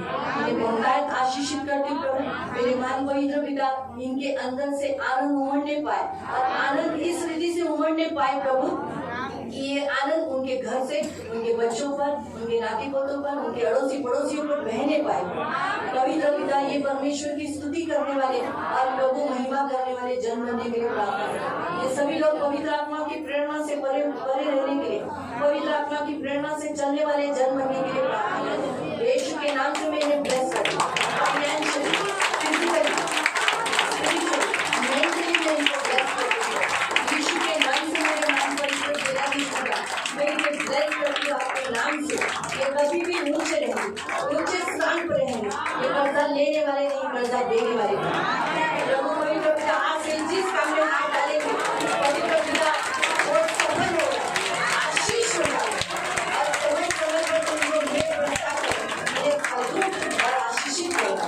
आज से इन्हें आकाश के जड़ों को छोड़ देंगे। यीशु के नाम से जो कुछ इन्हें पृथ्वी पर मिलना है वो सारा मिलने के लिए प्रार्थना करते हैं। ये पृथ्वी के अधिकारी होंगे, ये ऊंचे ऊंचे पद पर रहेंगे। पवित्र पिता, सेनाधीश परमेश्वर इनमें डॉक्टर, वकील, न्यायाधीश, पुलिस और इंस्पेक्टर और प्रभु कलेक्टर ऐसे ऐसे ऊंचे पद पर स्थान पर नहीं होते।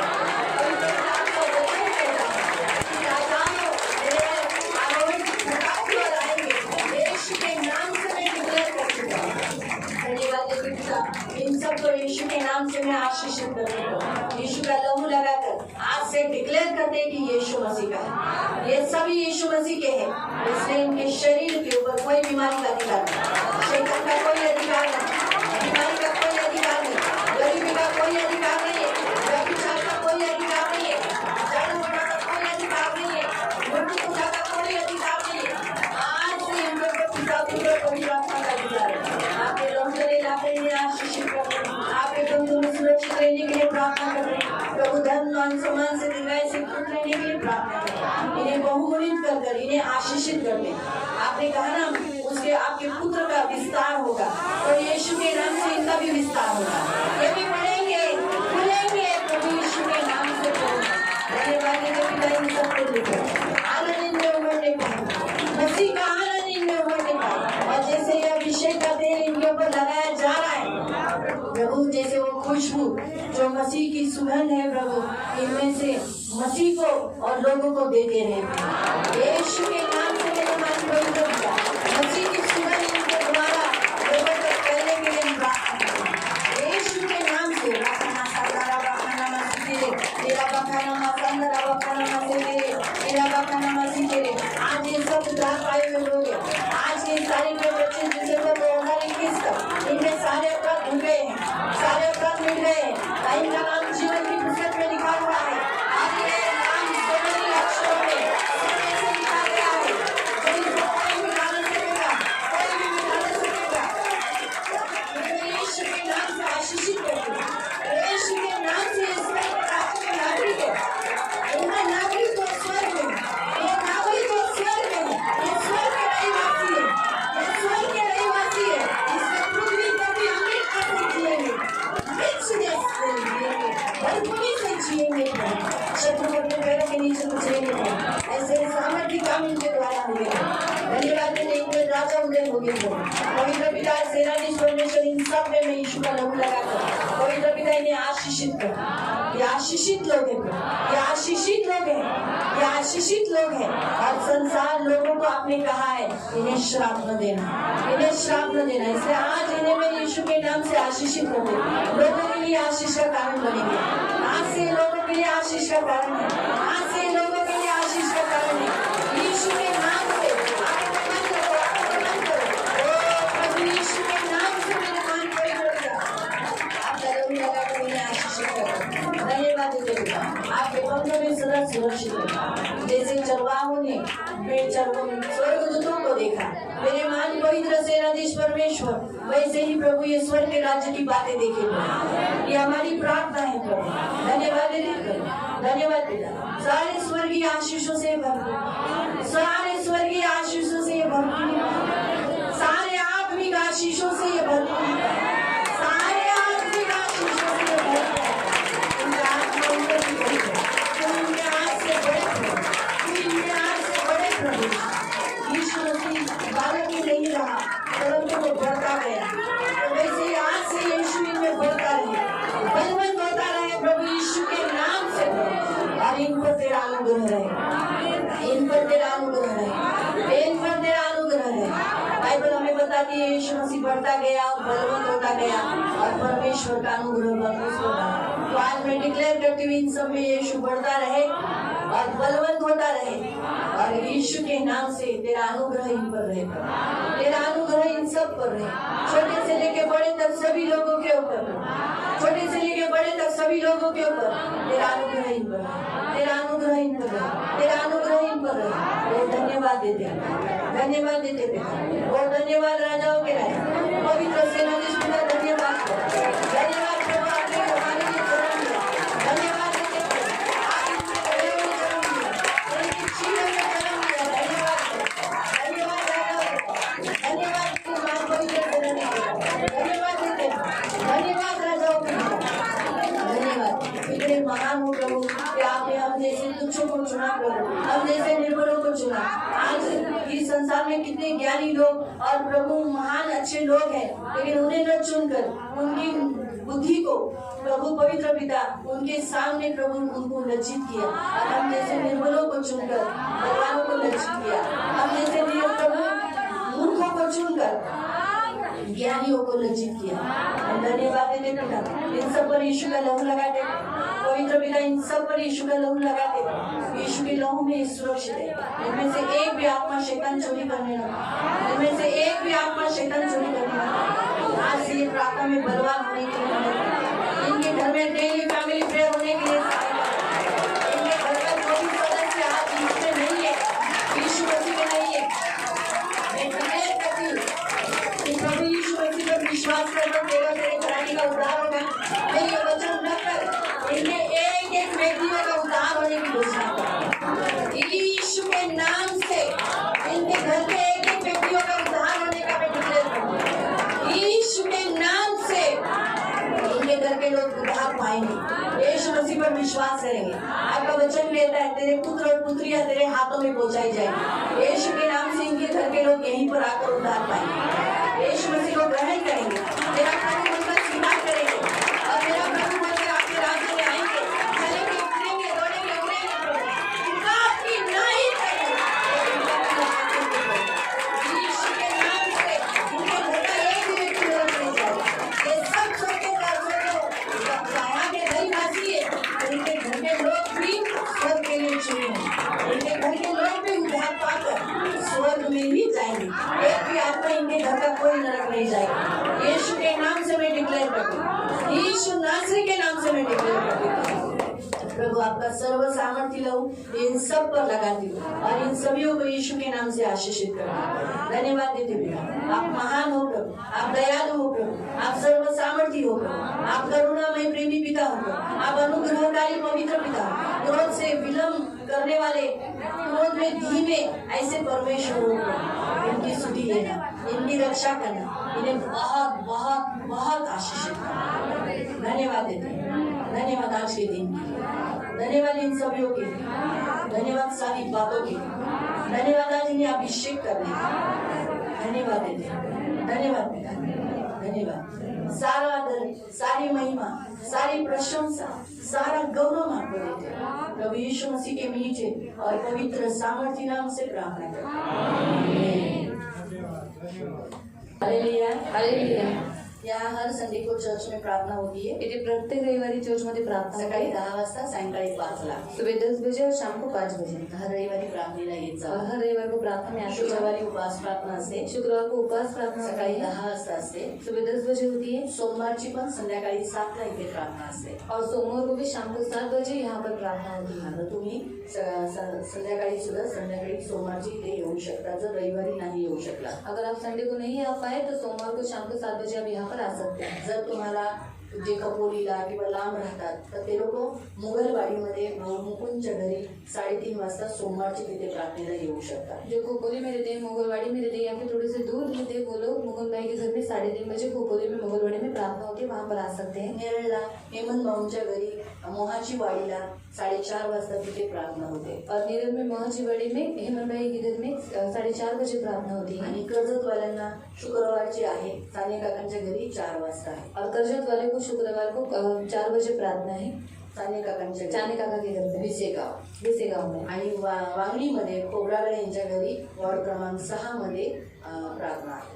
और वागनी में कोबरागढ़ी के घर में 4 बजे प्रार्थना है, वार्ड क्रमांक 6 में. देव तुम्हाला आशीर्वादित करतो. प्रभु आपको आशीष दे. रविवारी प्रार्थनेला यायचं, बस आठवड्याचा एक दिवस देवाला द्यायचा, हर रविवार को प्रार्थना में आओ और हफ्ते का एक दिन परमेश्वर को दे. देवाचं वचन ऐकत राहा. और परमेश्वर का वचन सुनते देव रहो. तुम्हाला आशीर्वादित करू. प्रभु आपको आशीष दे. काही सूचना सांगतो. वो सूचना आपको बताते हैं. खाली जेवण तुमच्यासाठी ठेवलेलं आहे. और नीचे खाना आपके लिए रखा है. व्हेज वाल्यांसाठी व्हेज एक काउंटर वेगळा ठेवलेला आहे. और वेज वालों के लिए अलग काउंटर रखा है. हा, तर तिथं तुम्ही व्हेज वाले जेवण घेऊ शकता. बाहेरच आहे तो काउंटर. और वेज वाले वहाँ पर खाना ले सकते हैं, बाहर ही वो काउंटर है. हा, जिथं रजनी बऱ्याच जणांना माहित आहे ना, और रजनी दीदी बहुत से लोगों को मालूम जहाँ है. हर संडे को पुरुष लोग जहाँ खाना लेते हैं, तिथे प्रत्येक रविवारी पुरुष लोक जेवण घेतात हाँ, वहाँ पर उसी बाजू में ही वेज वालों का काउंटर लगा है. आणि त्याच्याच बाजूला वेज वाल्यांचं काउंटर लावलेलं तो आहे. वेज वाले वहीं से ले सकते हैं. म्हणून वेज वाले तिथनं घेऊ शकतात. खाना लेते समय सोशल डिस्टेंसिंग रखो. आणि जेवण घेत असताना सोशल डिस्टन्स ठेवा. थोड़ा सा नीचे पुलिस होने के कारण और सराउंडिंग रहने के कारण सोशल डिस्टेंसिंग रखो. आणि खाली पोलीस असल्यामुळे आणि थोडंसं असं सराउंडिंग असल्यामुळे तुम्ही काय करा, सोशल हमें डिस्टन्स. कोविड-19 नहीं होगा. आपल्याला कोविड-19 नाही प्रभु ने होणार. हमको बचाया, हमारा परमेश्वर. आणि हा आहे आपला देव. लॉकडाउन में कोई भी किसी कोई भूखा सोया, उपाशी झोपलं का, ये हमारा परमेश्वर. आणि हा आहे आपला देव. कोई चीज़ हमें नहीं होगा, लेकिन हमारे गवर्नमेंट, बाइबल क्या हमें बताता है, हमारे ऊपर जो गवर्नमेंट है, गवर्नमेंट के हमें शासन के अंडर रहना है. आणि आपल्याला होणार नाही, पण बायबल आपल्याला काय म्हणतं, जे आपले सरकार आहे आपण त्याच्या अधीन राहायचं. परमेश्वर हमारी ढाल, हमारा कवच है. देव आपली ढाल आणि आपलं कवच हमें आहे. नहीं लगेगा. आपल्याला नाही लागणार. इसीलिए हम जिनको ये बीमारी है, हम उनके संपर्क में आने के बावजूद भी हमें बीमारी नहीं लगी. आणि ज्यांना हे आजारपण आहे त्यांच्या संपर्कात पण आपण गेलेलो आहोत, पण आपल्याला तो आजारपण नाही लागणार. हम जिनको ये बीमारी थी, आणि ज्यांना हे आजारपण उनके होतं संपर्क में हम आए, त्यांच्या संपर्कात आपण आलो, हमें नहीं लगे, पण आपल्याला नाही लागले. परंतु वो हमारे संपर्क में आके वो चंगे हो गए. पण ते आपल्या संपर्कामध्ये येऊन आले सगळे. खूप मोठी साक्ष आहे. सबसे बड़ी गवाही है आणि खूप मोठी साक्ष आहे. कि जो इस बीमारी में पीड़ित थे, वो हमारे संपर्क में आके चंगे हो गए. आणि जे ह्या आजारपणाने पीडित होते ते आपल्या संपर्कात येऊन आरोग्य महिमा प्राप्त इस बात की. आणि हे तुम्हाला खूप गौरव या गोष्टीसाठी. तो इसलिए, लेकिन फिर भी शासन के हमें अंडर रहना जरूरी है. तो सोशल डिस्टेंसिंग में, लाइन में खाना बहुत है, कम नहीं पड़ेगा, डरो मत. आणि जेवण खूप आहे, कमी नाही पडणार, घाबरू नका. हाँ, कोई डरने की जरूरत नहीं. काही घाबरायची गरज खाना नाही. सबको मिलेगा. आणि सगळ्यांना जेवण हम भेटेल. विश्वासी है. आम्ही विश्वासी आहोत. हम लोग ऐसा जैसे दूसरी जगह में जैसा धावपळ करते हैं, झगड़ा करते हैं, खाने